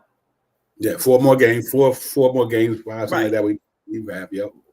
There's no time to, like, put on the parachute, you know what I'm saying, and run for the exits. Yeah, real You know quick. what I mean? Look, we have a great team. You should be excited about our team, and and look, if you want to in life, you could bash anything. You could bash everything you want to look at, or you could just take a look at it. And if you don't think that, you think that we're up at night thinking about this, Tibbs is pacing as we speak right now, probably out to dinner with the team, and he ain't even talking to them. He over there pacing. He lives this stuff. We're gonna be fine. Hold that thought, JJ. Hold your thought. Let me because he's been waiting for a while. Let me get Corey Lee in here. We got a pretty good panel. Salute to everybody in the chat though for coming in. It's a recap, man. We got Divine, Shaw Power. I'm gonna call him a special guest. Mr. Ron from Still Nick fan in the building. We got Jay Chosen. Corey Lee was good. One thing I was wondering before I bring Corey Lee in, ladies and gentlemen, when you win, you feel good. When you lose, you feel bad. And I say that with the utmost respect, because when you win in 7, 8, 9 games in a row, ain't nothing to be sad about. Right now, the ladies and gentlemen, New York Knicks is shooting in the last 8 games probably 30% from the 3-point line. That's why we lost 3 games in a row. There you go, right there. 18 last night, 20-something from 3-point line the other night, and the night before that, another 23 percentage-wise. So I think we'd be okay, man. I really do. I just think right now, the arms are getting a little heavy. Like I said, you lift weights after a while, the motherfuckers start, them 3-point shots now, like, dropping right in front of them, not going to the rim. They just, like, dropping. And it could be a layup and it fall forward, like that. But let me bring in Mr. Corey Lee. Corey Lee, thank you for always coming in. 718, Mr. Bully, how are you, my man? All is well. Hope all is well. But let me bring in the OG from Queens in the building. What's going on with you, Mr. Corey Lee? What's good, gentlemen? How you doing? My brother Ron, what's good, baby? What up, Corey? Yeah, I got to come over there and chat with you on a Saturday soon, real soon. Yeah, it's been a minute. I know you're busy, brother, but keep doing your thing. Yes, sir. I want to say this. As I sit back and I gained a whole different perspective from how I felt yesterday, and I had to, get it all together, because I'm not saying I jumped out the window, but maybe I probably went a little too left somewhere. But outside of that, I'm gonna say this, and get to my point real quick. This is adversity. This is what we need sometimes, because it ain't the love boat all the way down the way. You know what I'm saying? Trying to get to the championship, and we hit a rough patch. You know what I'm saying? Minor, little scrapes and bruises and stuff like that, and we just gotta fight through it. I'm pretty sure Tibbs is trying to come up with a way, because he doesn't like it. You know what I'm saying? And if these players that we have on the bench, supposedly these young players, and how y'all say we supposedly should implement them, and these are your opinions, and I'm not saying it's wrong. That's gonna be tough. You know what I'm saying? Somebody's gonna have to really step up to show out. And also too, we're gonna have to persevere to the end of this month, I guess, and pray that we heal up quick, and find a way to implement all these other new plays that we have coming into the game. But man, it's gonna be tough, and I need the captain to really step up and figure out and help these cats win, even when he's not doing it. You know what I'm saying? He's got to try to find a way to will these cats to win. And I'm done. Yeah. Hey, Shaw Powers. Let me ask you a question real quick. What was your expectations? Where the Knicks at right now? What was your expectation at the beginning of the season? And do you feel still the same way about the expectations, the way the Knicks are at right now? Yeah, 57 wins. That's where I got them at. I got them losing 25 games this year. So that's where I got them at. And I still think we had peaks and valleys once again. You know what I mean? We had the highs in December. Now we're hitting the valley right now, early part of January. And it happens. I mean, Like I said, my main focus for me is the second unit right now. What are they going to do to bolster that second unit? I believe we need some help in the second unit. There's a whole lot of trade options out there that's been thrown around since the summer, since we was in the off season, and they're starting to bring back their heads now. Now that that the team is slacking a little bit, and it's not like it's the bench has a good game and then they have a bad game, then have a good game. They consistently at the bottom of the pecking order in the 30 teams right now and second units. I mean, so this month is the month that I think that they're going to change the thing. Usually Leon Rose does something earlier in the trade, when in the trade realm. Right around now, he'll try to do something before it gets all the way to February. So this way, the player that they bring in can really gel with the team. A la last year, we picking up OG Anunoby, and I think it was this December 30th, 31st, and he started playing in the beginning of January. So I think that something's going to come down the pike. I think that I'm seeing that they need some help, even though with a Deuce in the second unit, even with Payne in the second unit, even giving minutes to Precious right now, minutes to Shaman. Is that second unit going to be able to get you over 25 points in that second unit? And that's the big thing that I believe that the Knicks have to really think about. And there's a whole lot of little trades that they can make. There's a couple of things that they could do, and to move this player, move these two players, get two more players in here, open up a roster spot, move one more player, and bring one of the guys up from the G League. I mean, that's where my mindset is.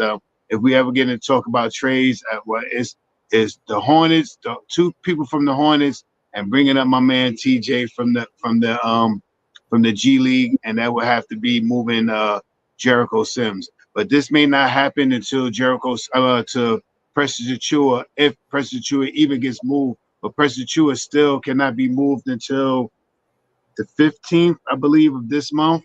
I believe it's in about a couple of days. Today's the 9th, so a couple of days, Precious could be moved if they're thinking about moving on from him and stuff like that.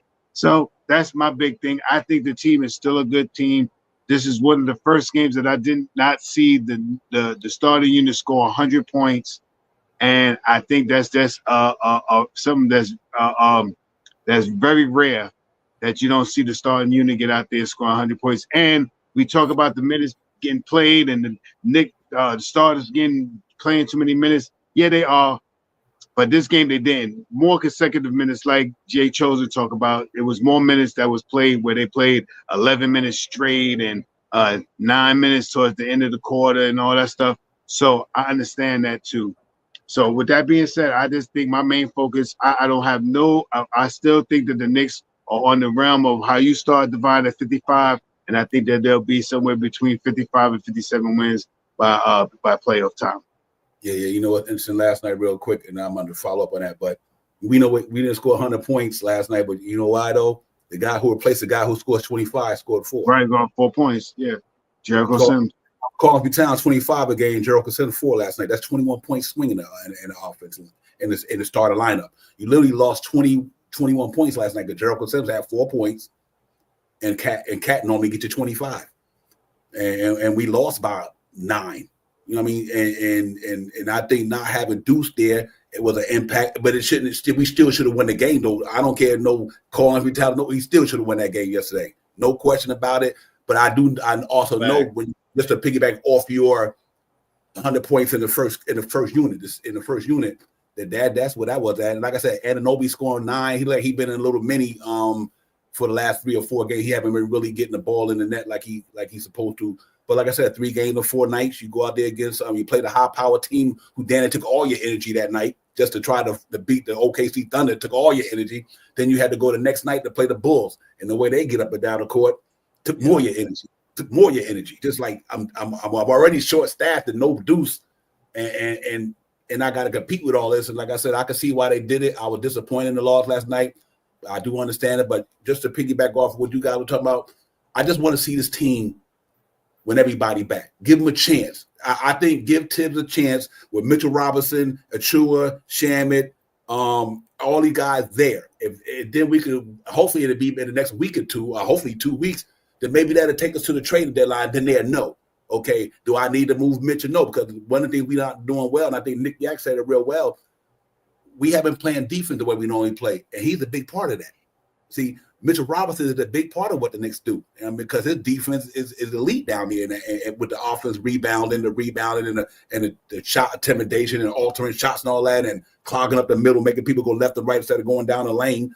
He's a big part of that, and knowing that Cat is not that good at that, you know what I mean, with the jumpers type thing, knee or whatever. Guys like Mitchell Robinson and Achua can make a difference. So I just want to see this team, Ron, give them a chance to get healthy. Hopefully they can get healthy, maybe at least a couple of weeks before the trading deadline, and then see where they at right around that time. And if they feel like we got to make a move, they make one. You know, other than that, I don't know how else to really evaluate the team, because I believe that if you look at all the variables, the last 3 games was tough, no question about it. But that same team that beat us, the next night beat Boston, and it beat Boston more than they beat us. So it's the NBA, and I get it. And you just got to hope on that given night you bring your A game, you better than the team that you played that night, because on any given night you can get your butt whipped if you don't bring your A game. Prime example, last night, the last 3 games. And so, but what's your thought on this thing, man? For them moving forward, do you think they need to make a trade, or what's your gut? I know it's only speculation we putting out there, but we don't have no inside. Well, you might be closer to that than I am, the inside scoop and everything. But what's your thoughts on with these guys moving forward, though? I don't, I think the writing's on the wall that the Knicks are probably going to wind up making some type of move. I really didn't want them to make a move before, but that was before. Like, there's so many things that have transpired since I felt that way. One, the bench is terrible. I mean, it just is. It's just terrible. Like, we got the worst bench in the NBA. I can't even believe I heard that. When I heard it a couple days ago, I was like, what? It didn't seem like that, but I don't think about it because our starters are so good, but our bench is terrible. So that's one. All right. Then you got to look at the fact that our 3-point shooting, as Devon was talking about, and you nailed it, Devon. You were kind of right there. For the last 10 games, we've shot 32%. For the last 5 games, we shot 28% from 3. I mean, this is terrible. We are having a lot of issues shooting the ball. There's no continuity. And it all goes hand in hand and that's the reason why I'm on board with a lot of fans now talking about this. Like I said, I'm not on the same side as some people. I'm not worried about people getting hurt. I'm worried about people not performing because they tired. I was just, while you guys was talking, I'm just here, I'm listening, but I was taking a look at the shots from the last night from the Orlando game, and I'm looking at the 3-point shots. 3 of Mikal Bridges' shots hit the front of the rim. Front of the rim is tired legs. I'm looking at OG's overshooting. He got no rhythm. I'm looking at Shamet. Shamet's threes, he took 3 threes last night. Every 3, he's running around the court trying to get separation because he's not getting separation. The Knicks ain't giving no screens. When we have Fournier here, we would do the dribble handoff. We do double screens. We ain't doing none of that. Like, I mean, don't get me wrong. I'm not saying our offense is bad. It's been working great. But when you got shooters or got a shooter trying to get them open, trying to get them a good look, and you got guys struggling from 3, you got to do different things to get these guys good looks. Yep. That's the type of stuff I'm noticing. We just got to, we in a funk right now. We got to get out of it. But I definitely do think that we're gonna make some type of move, because the Knicks are handicapped with all this cap talk and this apron stuff, and I think they're forced. That's the only way they can actually pull something off, if they can stay under the cap and if they can find a way to move. I think they definitely, I mean, I'm with you guys. That's not the answer to our 3 problem, but listen, if they could trade Precious Achua and Jericho Sims for what's his face? Valanciunas, I'm doing that too. Yeah. And you keep Mitch, because that's like the best case scenario. You got Towns, you got Mitch coming off the bench for defense, and you got another solid offensive big who has good size and can rebound in Valanciunas. I think that's something you got to look at. And to answer their other issues, I don't know. Somebody's got to step up. I do feel like something tells me that at some point this young man is going to get a shot. And I think that they are letting him, I think the focus is get all the time you can get, because when we need you, we're going to need you. I think Dadier is going to be a part of this team. It's just they just want him to get all the reps he can get first, and they're just dealing with it. They'll deal with the bad press and the fans screaming.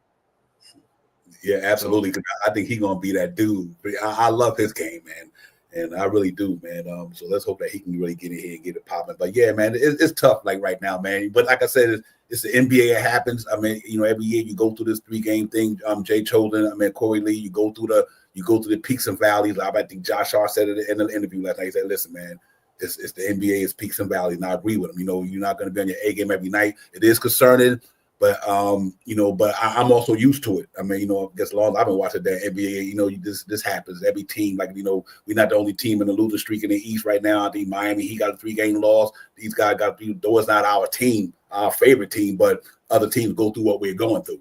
And they're just a part of the NBA. So let's hope that they get together. But Jay Chola, what's your thought on far as do you think we need to do some of what do you want to see? And we go to Corey Lee and all that, we get around and we get out and everything. But what's your thoughts on this team?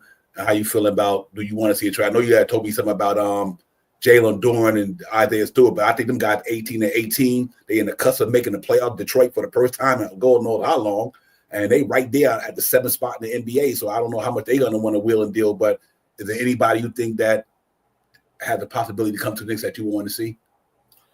Well, I'm gonna tell you this, and I said this the other day, and Ron just said it for me. We have the best starters and right now the worst bench. In order to be a complete team, the way we lost that OKC game, we lost it because Wiggins was on. He don't start. We lost it because of some of this, mostly because the bench was on fire. So Isaiah Joe, people like that. So we have to improve our bench no matter what. And it would be wonderful, wonderful to get a Valanciunas for a Precious and a Sims. That would be ridiculous, because if you do that and you do have Mitch and you do have Valanciunas there, you could move things around. You could start changing things a little bit. Sometimes starting the second half, you could have a center next to Cat, depending on what team you're playing. Now I agree with you on Detroit. Now, the more time goes by, right? When you had an opportunity this season, you didn't do it. The more time goes by, you don't have that opportunity. Maybe for Stewart, but maybe not. I think our opportunities are limited. That's the problem because of the apron, because of the teams. They're probably limited to people like the big man from Charlotte or Valanciunas. But I like Valanciunas is scrappy, man. He's scrappy, and he plays and he gets rebounds. He's not a great defender, but he's a big body. He'll score you double digits just by himself. I promise you that. And he'll get about 8 to 10 rebounds if you give him enough minutes. So I'm going to tell you right now that he would be an excellent addition to this team. And I do think that we need another decent sized person to come in for OG Bridges, somebody like that. And if you get a couple of really big men, like if you have Cat, Mitch, and Valanciunas somehow, you could then shop Mitch for some serious, for somebody in the same bracket of money wise that might come off the bench and be your DiVincenzo somehow. You know what I mean? Be something like that. Somebody who can handle the rock, shoot the three real good, and maybe even play some defense good. So yes, there's zero. To answer the question, 1,000% yes. We need to make moves, not just a move. It might be moves. Mm-hmm. Yep, real talk. I'm gonna let Corey Lee come in and answer that same question, but real quick, this is the NBA, ladies and gentlemen.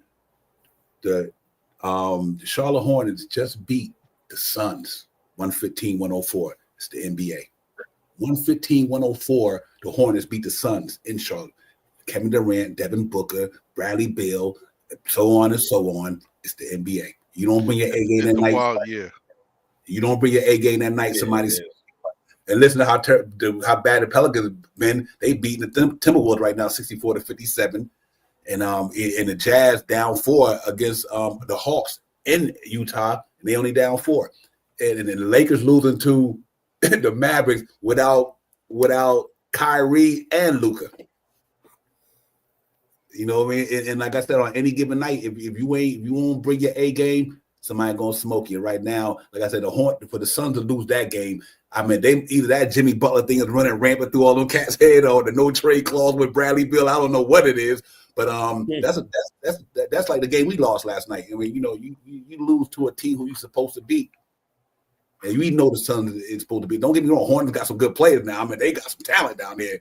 Miller and all those guys can get down there. Ain't no scrub team. They might got a scrub record, but they ain't a scrub team. You know what I mean? They got some talent down there, but anyway, that's the way it goes. Charlotte. Yeah, man, they got some talent down there. But talk to me, Corey Lee, man. Anything you want to see on the trade front? I'm gonna say this: we got $500,000 from I guess from at the cap, So Rock Island and Leon Rose can make something happen. That's a positive for us going forward, like tomorrow. So be it. Because how many games we got left in this month?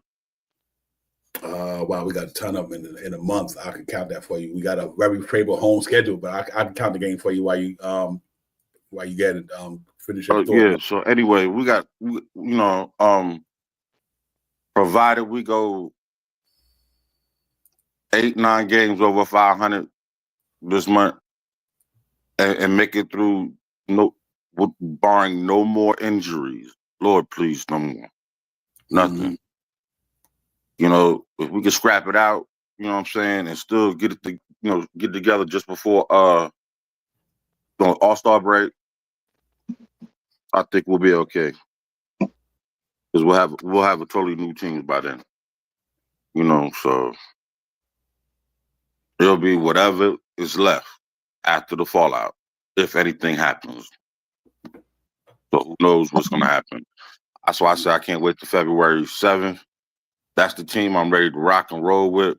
And I pray that, certain players are here. And I pray that either or, if it has to happen, it happens, whatever's best for the team right now. Because we got our chips pushed in, so ain't no telling. Yeah, absolutely. I think they're working out. I mean, they've been working out since they took over this organization. We went from nothing to something. So I'm confident in Leon Rose and Rojas and all these guys. Man, they're figuring this stuff out. But right now, I just want to see the Knicks get healthy. I would tell Chop House earlier. I was like, you know what, Mitchell Robinson. I don't want Mitchell Robinson to go. So I'm saying, if the Knicks decide to do that, would you do Mitchell Robinson a tour for Cam Johnson in Brooklyn? I'm good. You good? Okay. Wait, my fault. Is Cam Johnson the shooter or Cam Johnson the scorer? Cam Johnson the shooter. Oh, I get them confused. I don't know about Cam Johnson the shooter. I do it for Cam Johnson the scorer, though. Yeah, I'll do it for him in a minute. Yeah, you're right. Bucket. Yeah, he is. Damn right about that. I thought about that a while ago. I was like, man, Cam Thomas over here. Cam Thomas, that's it. Yeah, Cam Thomas over here. Yeah, man.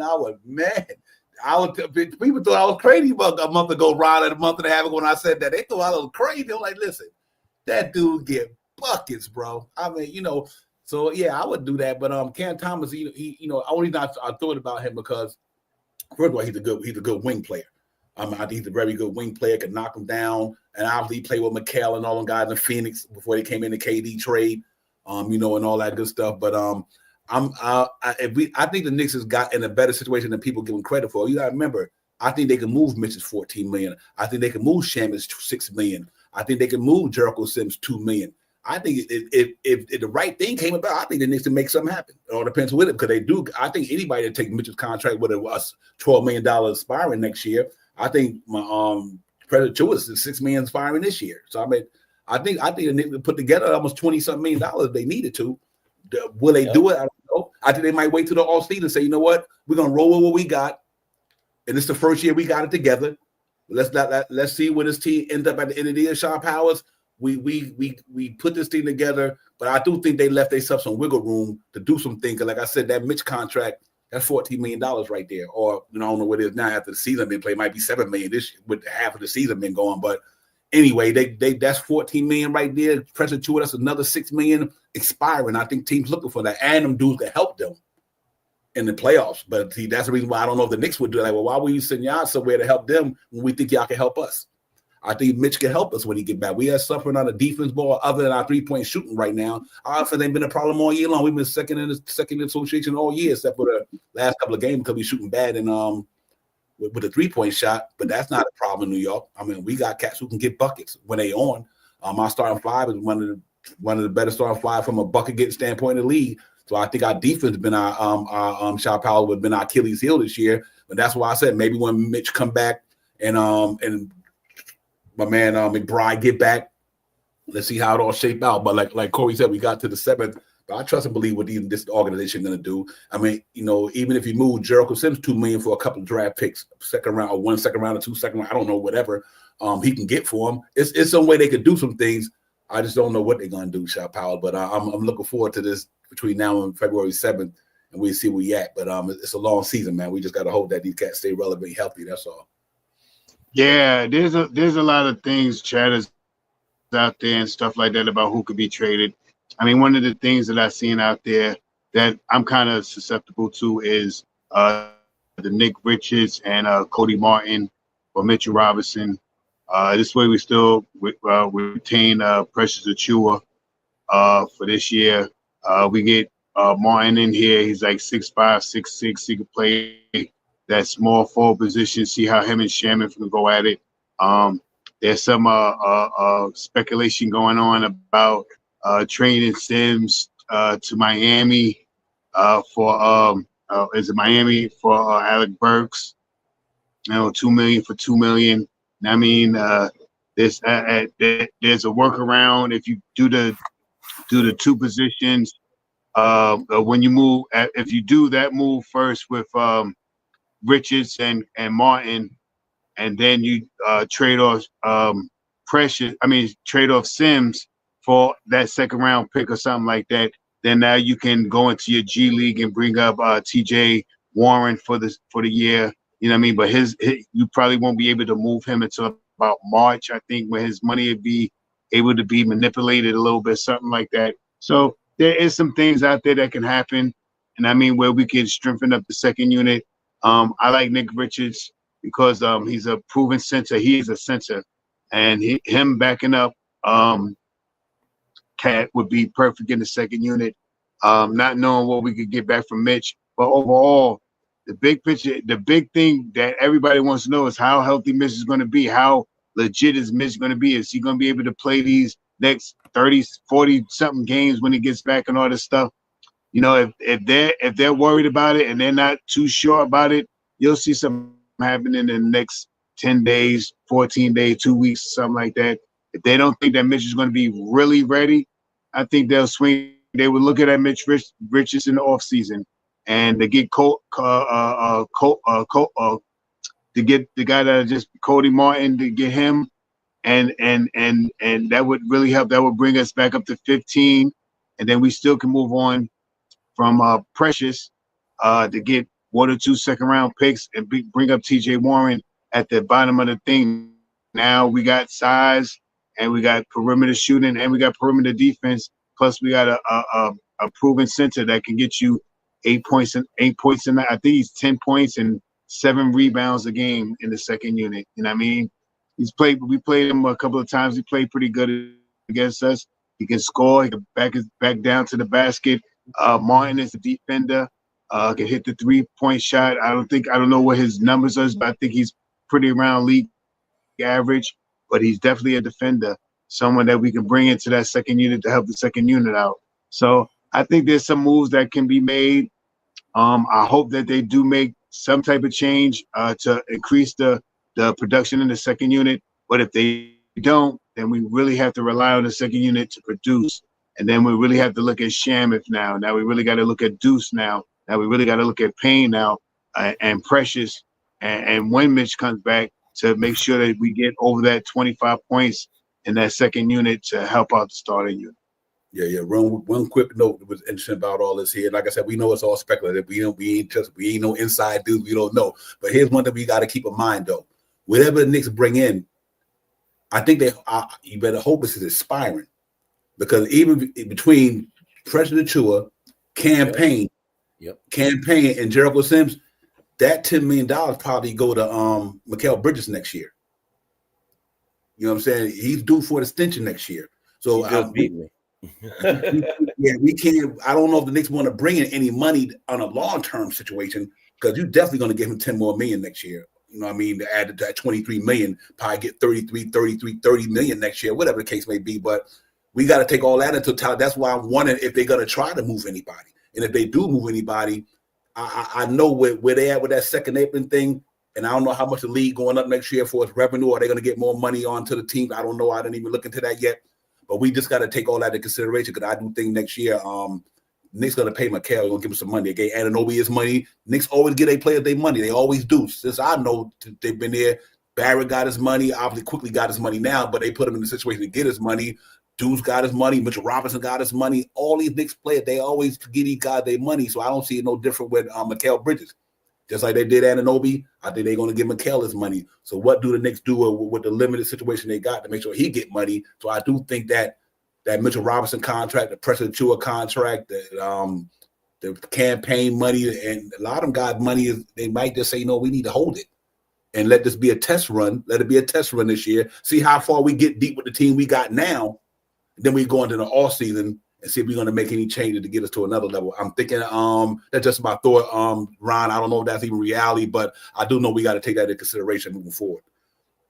Yeah, I mean, that's see, that's what, once again, man, I hate to sound like a broken record, but that's why I enjoy our community. I love the diversity in the different channels and the different content creators and the different aspects of the talk, because what you just said is a very important thing that we do have to think about. You got to think about the fact that, the Knicks are in a situation where they need to try to make improvements, but they got to worry about the apron.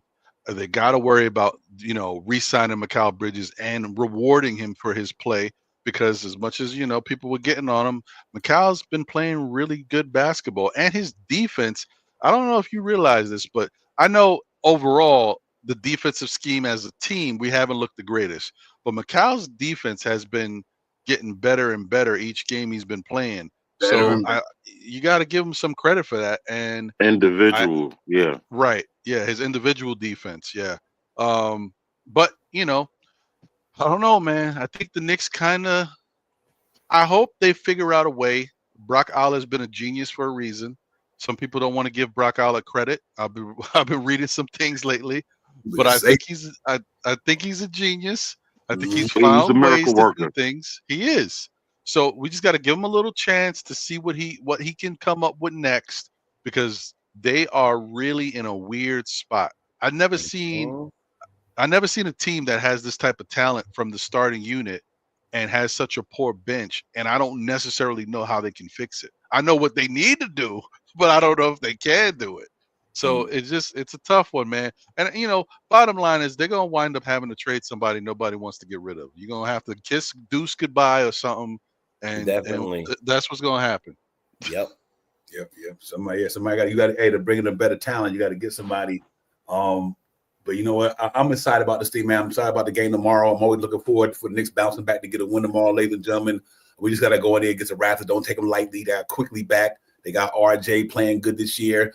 They got Scotty Barnes doing what he do. I don't know if he playing. I know he got injured when he played the Knicks, but I don't know if he's back, since I haven't followed them, to be honest with you. He's back. He's back. Yeah, so you can't take them lightly. That team is a talented team there. I mean, them guys is one of them a $200 million player, one of them a $150 million player, one of them a $176 million player. And they got Portal around there, which I love. I love to get him in New York too. Jock Portal, and I love him at the backup center.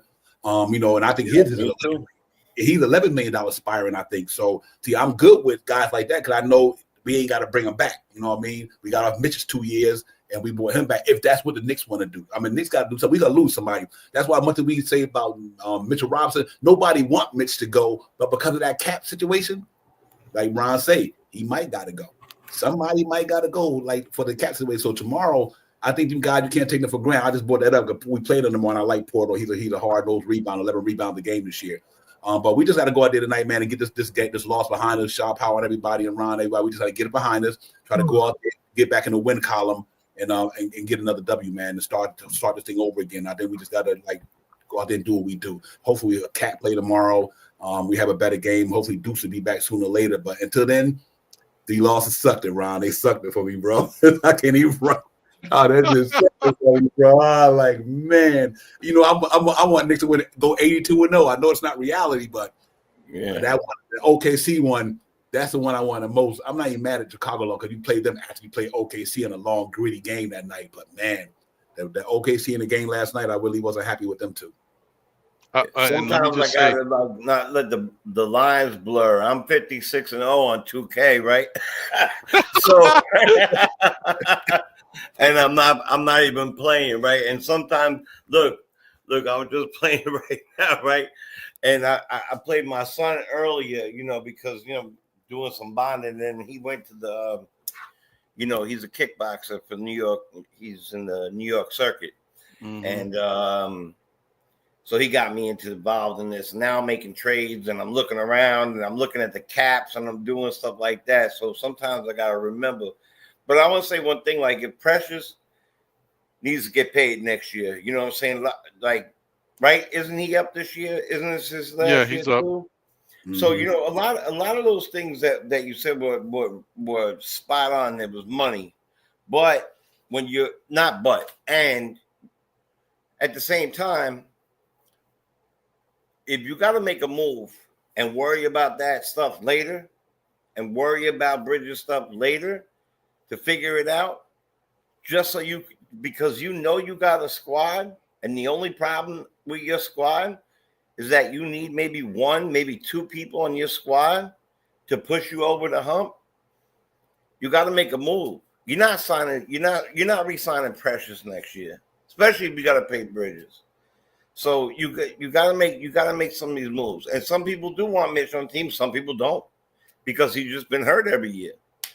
You know, and he's a fantastic offensive rebounder and a beast in blocking, but that's when he's playing. You know, so I would say if you ran a poll, it would be 50-50. I'm not joking with Mitch. Yeah, with Mitch. You know, so you know, and I'm gonna say something, and I've said it before. It's very unpopular, but if it makes your team better, there is nobody on the bench that's not tradable to me. That includes Deuce. Fact. That includes Deuce. Okay, nobody. Because if it makes your team better, it doesn't matter. It doesn't matter. It makes them better.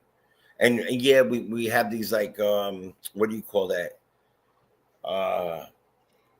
You know, we have hopes and aspirations, and we love some of these players. We become like kind of like it's almost like we're a family because of this situation. We become like it's like family. Like we're watching our nephew play, and we don't want nephew to go nowhere. And if nephew goes blah blah blah, look, if nephew got to go somewhere, I'm a Mets fan.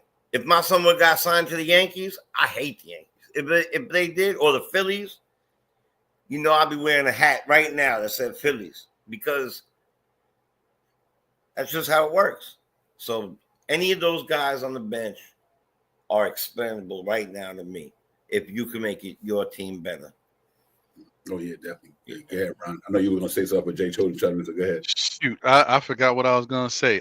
It has something to do with making a move, but I forgot what it was. But it was along the same lines. That you just have to, at this point, the Knicks are all in, and you know you got to go for it. I don't want to give up on young talent unless you have to. So as much as I love Deuce, I would have to move Deuce first before I try to trade Kolek. I just think in the long run, you never know what your team is going to be. You don't know what you're going to need later. And Kolek looks like he can become something. His upside just looks like it could be a little bit more to me offensively. I know defensively is not there, but I just think he can do some special things. And let's not forget, we got a guy who led the nation, led college basketball in assists. You know what I mean? You know, you don't just throw guys like that away. So, but whatever, Right. we'll see what they do, man. And the bottom line is they gotta do what they gotta do to continue to live up to the expectations that they have put out there with having these great players on this team. That cat move was a big move. You know, it not only was a big move because it changed the dynamic of the team, but it definitely messed up our flexibility. So they knew what they was doing when they made the move. Now we gotta go with it. Yeah. But you know, I think he's the backup point guard next year, no question. Kolek, no question about it. They just got to pay their dues, man. They rookies, they got to pay their dues like everybody else. But I'll tell you one thing, I'm with Nick Yak on this here. I don't think you can find a contract in the league like Deuce McBride for what he do. Yeah, it's great. It's great. He playing $15 million basketball on a $3 million contract. You know, For who? Deuce McBride. And Divine, let me say this real quick, just so everybody. I said this on the show, and when I said it, I don't think I emphasized it enough. Deuce has not looked like he's been that special this year. He's just been like another player. You know what I mean? We've been wanting Deuce to look like Dante DiVincenzo out there, and he hasn't looked that way. But when I looked at Deuce's numbers, Deuce got some really good shooting percentages. He is right there where he was last year. It's just as fans, we want more. We need more because the way the team is. But Deuce is doing his thing. So I mean, I just wanted to throw that out there because sometimes it looked like Deuce ain't getting it done, and Deuce is definitely playing well. Yeah, he playing good ball. Yeah, and like I said, for $3 million, he giving you $15 million before work. This guy's playing more than Deuce ain't even doing what Deuce doing, making twice the fucking money. So that's where you have the way the variable to me and I think Deuce and Mitch is Tibbs dudes. Like I really believe because Tibbs been riding with my man Mitchell Robinson for even gave a bag. You know what I mean? They love this dude down there in New York because when he do play, thanks to our Joe and B messing him up last year, we probably wouldn't even be having this conversation because he wouldn't have got hurt. We might have been in the third round if Joe and B wouldn't have pulled the boy to the floor last year because we'd have had somebody to put on Miles Turner in the playoffs instead of getting dunked on all night long in the playoff over Hartenstein and them. That wasn't happening with Mitchell Robinson, ladies and gentlemen. And I think when that dude went to the floor where Embiid twisted, messed his ankle up, that pretty much changed the series for us. But I think he's that valuable for the Knicks because I think what he do on the defense side of the ball cannot be underestimated. This dude is like a Walker Kessler to me and some because here's why. I mean, this cat literally can spread his wings. And when you come downhill, you're either going to go to the left, you're going to go to the right, you're going to pass the ball. And I think you're not shooting. I think we missing that this year. We really missing Mitchell Robinson this year, ladies and gentlemen. Offense rebound on a night on a time when our 3-point ball ain't falling good. Mitchell Robinson, clean that shit up. You clean it up. You miss that shot, I'm getting that. We don't got nobody doing that right now. Box out 2 players. All right, box. I'm serious. Mitchell Robinson, and second offense leader rebounder behind Steven Adams. The cat alter shots.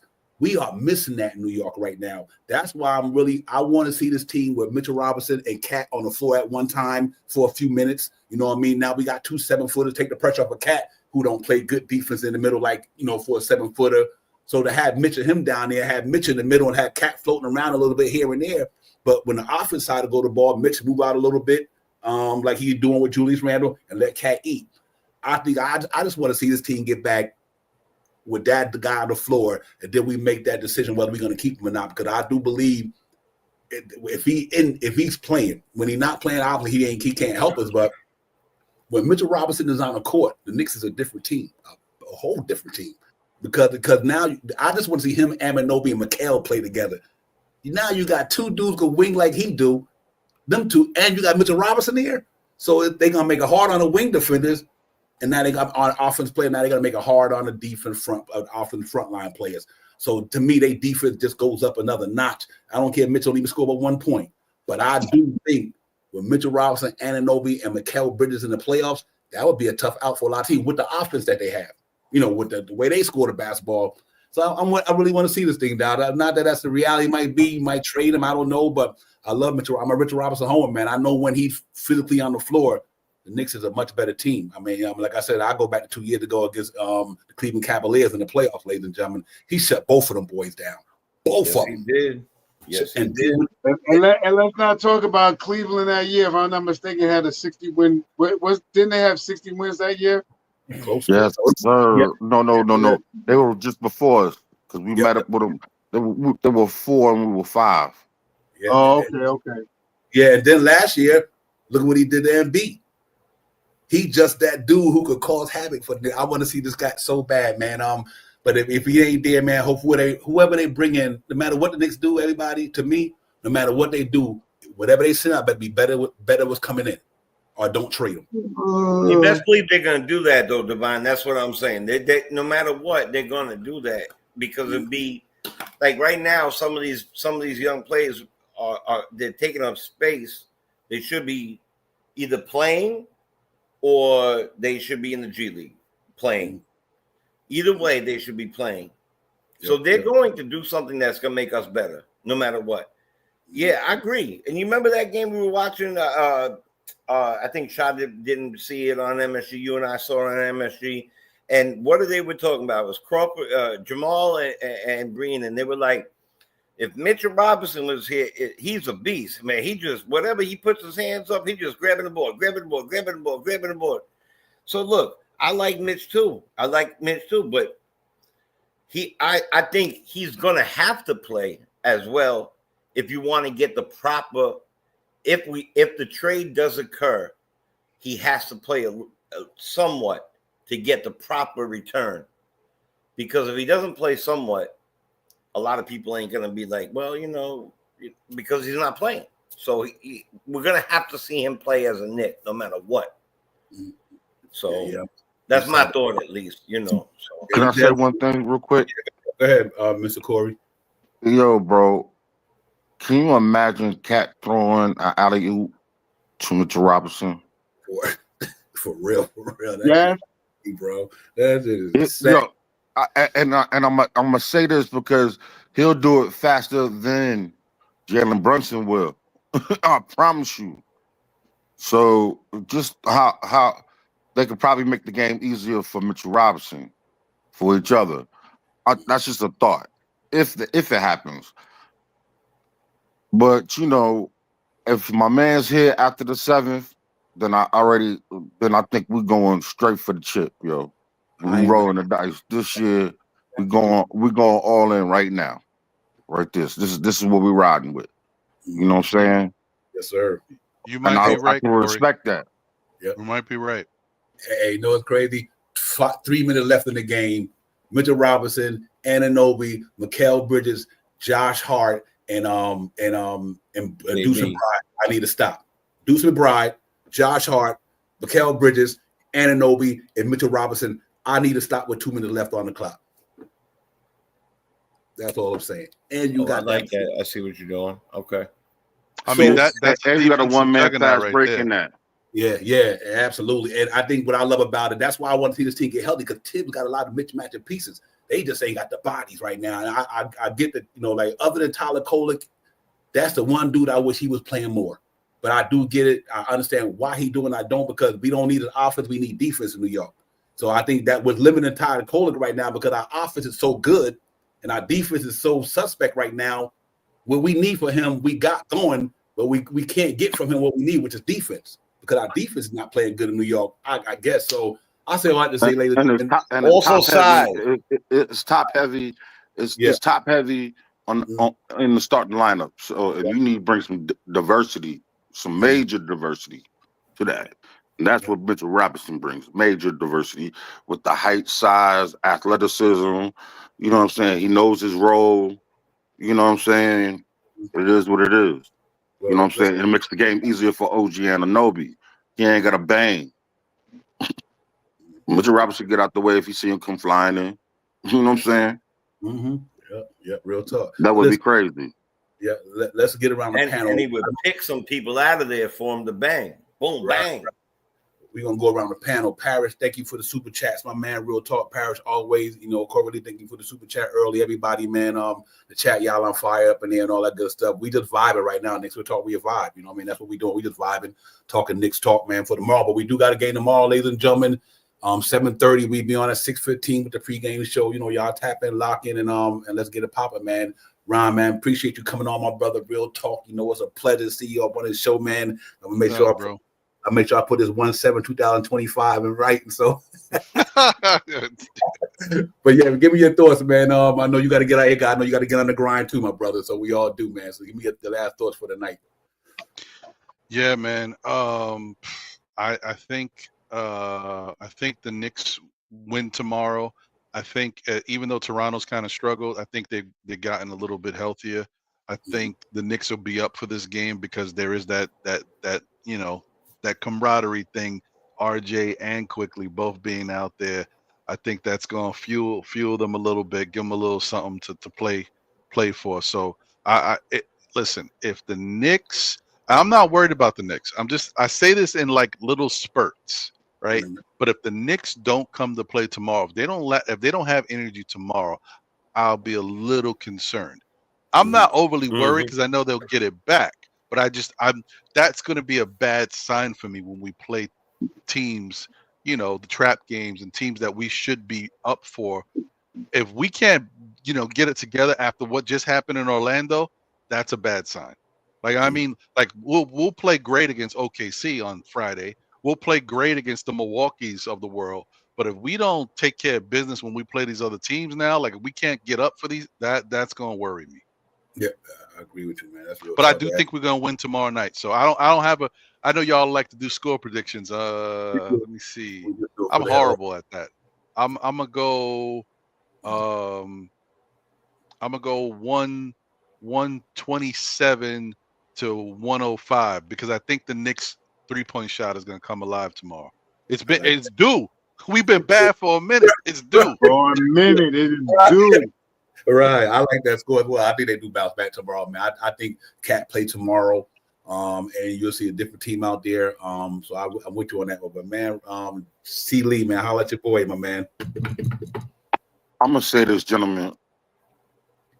Our players right now have to really learn how to pace themselves, but not still be aggressive.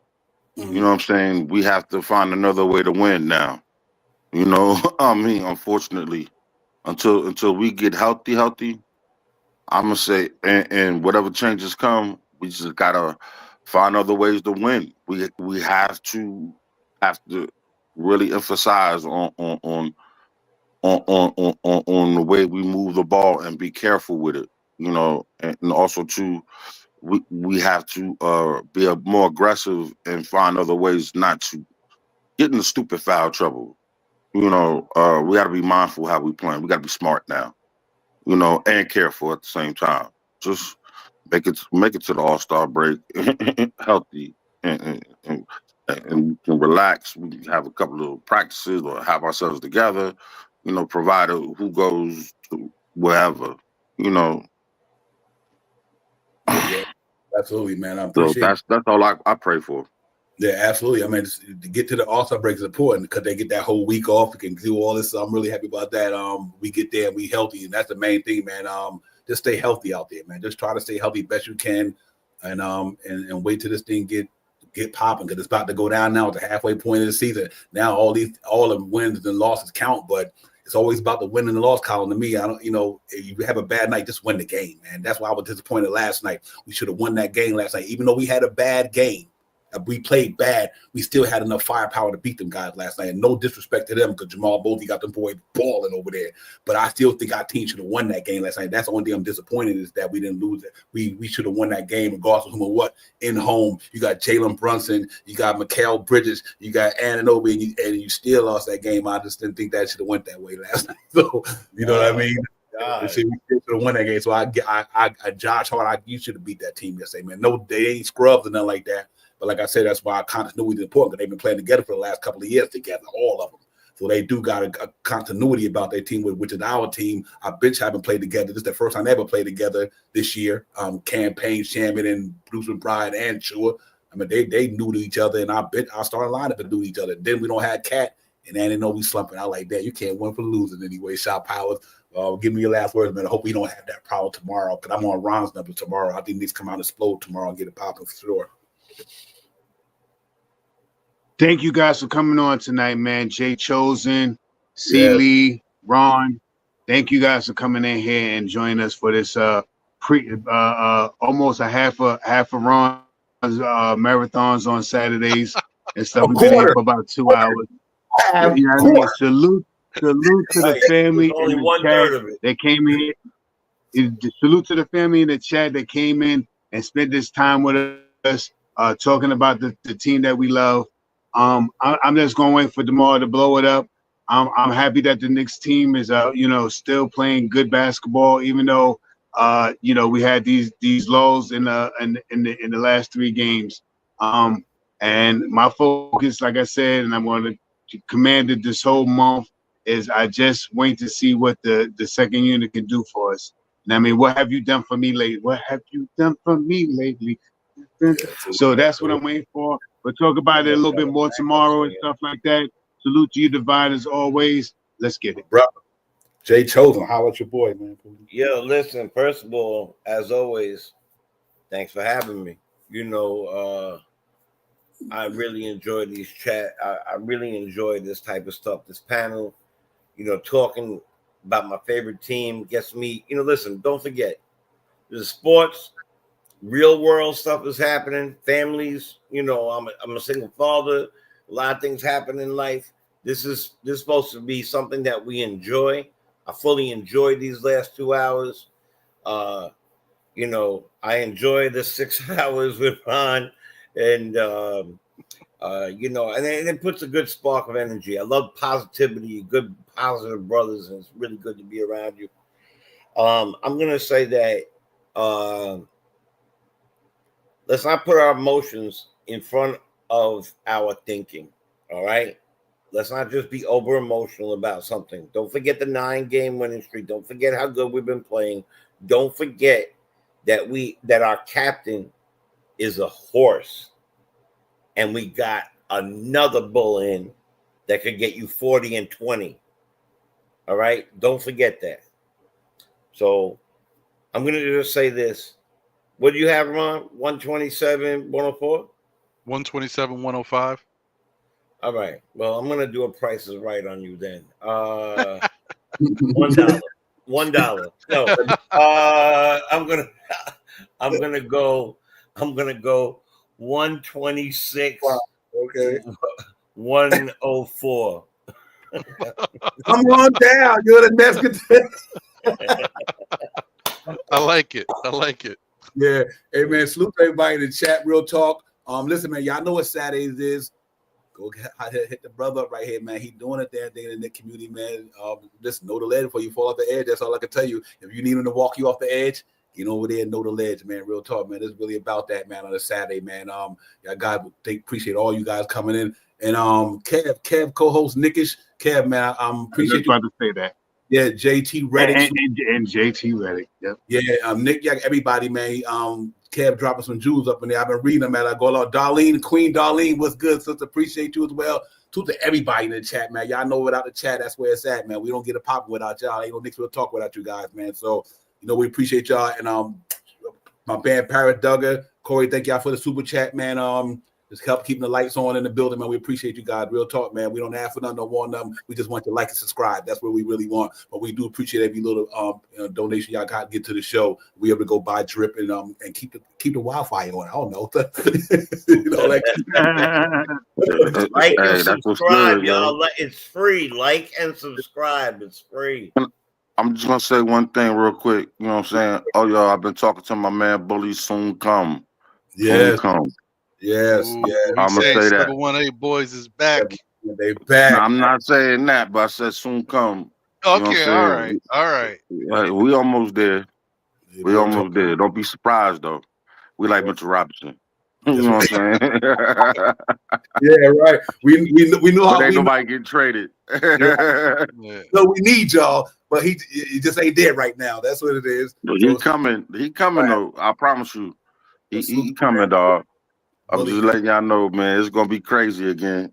But hey, you know, so the doors, the doors always open. You know, Ron, boy. What can I say? Yo, Jay's chosen. You know, Shy. Yo, I appreciate y'all, man, and I love the conversations. You know what I'm saying? And I'm, you know what I'm saying? I'm honored to be up here with y'all, man. So likewise, more than anything, and I'm grateful. Appreciate all y'all, man. Yeah, man. So with that said, yo, man, we gonna be all right. We sure are, my brother. Oh Lord, we gotta put on our big boy pants, man, and tighten up the belt a little bit. And, you know what I'm saying? This is where the team becomes a team right about this moment. Mm-hmm. Right. You know what I'm saying? So we know what we got going on. Make a break. What's good? But like I said, let's get back to all heart, no quit, man. That's right. That's it. You know what I'm saying? But you know, we gotta help these cats pace themselves a little bit better. Mm-hmm. You know what I'm saying? For real, and find something that works with off the bench. You know what I'm saying? We really gonna have to start doing that. Real talk. Because I already know this dude is not gonna go into the playoffs or not even to the end of the season juggling 11 players. You know what I'm saying? So let's figure it out. Yeah, you know, get solid 10 players. You know, one situational, and that's that. Let's go. And one towel waiver, and that's all we need. And we need. Listen, man, and I forgot to make sure I can't always do this. Anytime I shout out Ron, I got to shout out my boy John. That's just how I am. That's how I get down. Ron got my man John and me. Y'all go check out my brother John. What's good, my man? Salute to you as well.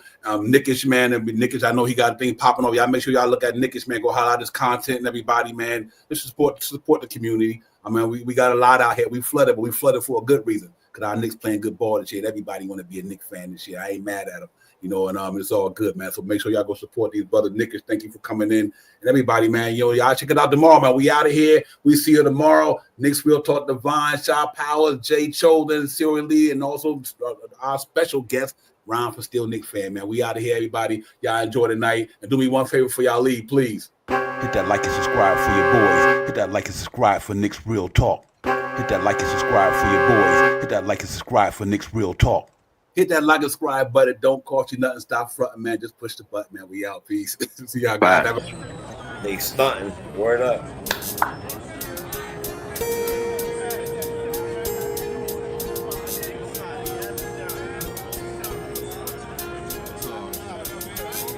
We about to hit you with the recap like Aaron Judge with a bat because we touching on facts. And plus we up in these hats. It's Knicks Real Talk, we cut from a different cloth. We cook a Nick broth with a different sauce. We bubble like a hot pot in the kitchen. We dripping on the surface, spitting verses with these bars and b-ball. Cause no matter how far the stars we see all like a telescope. You can tell it's dope by the way we unveil these news and notes. Check the box score, a top score, knocking down shots. Plus we got a lock for 48 minutes, putting on the clinic. The cat lieutenant, they entered the winner. The game is over. We trooping in our temples like soldiers and train the planes and Range Rover. I'm getting up and over the list. We on the BQE and we maneuvering swift. Say Tokyo, but you know we can drift. Cause the pokey be on the low, so you know our flow had to shift. We about to be out in a few. No doubt next time we see you to be on a game preview.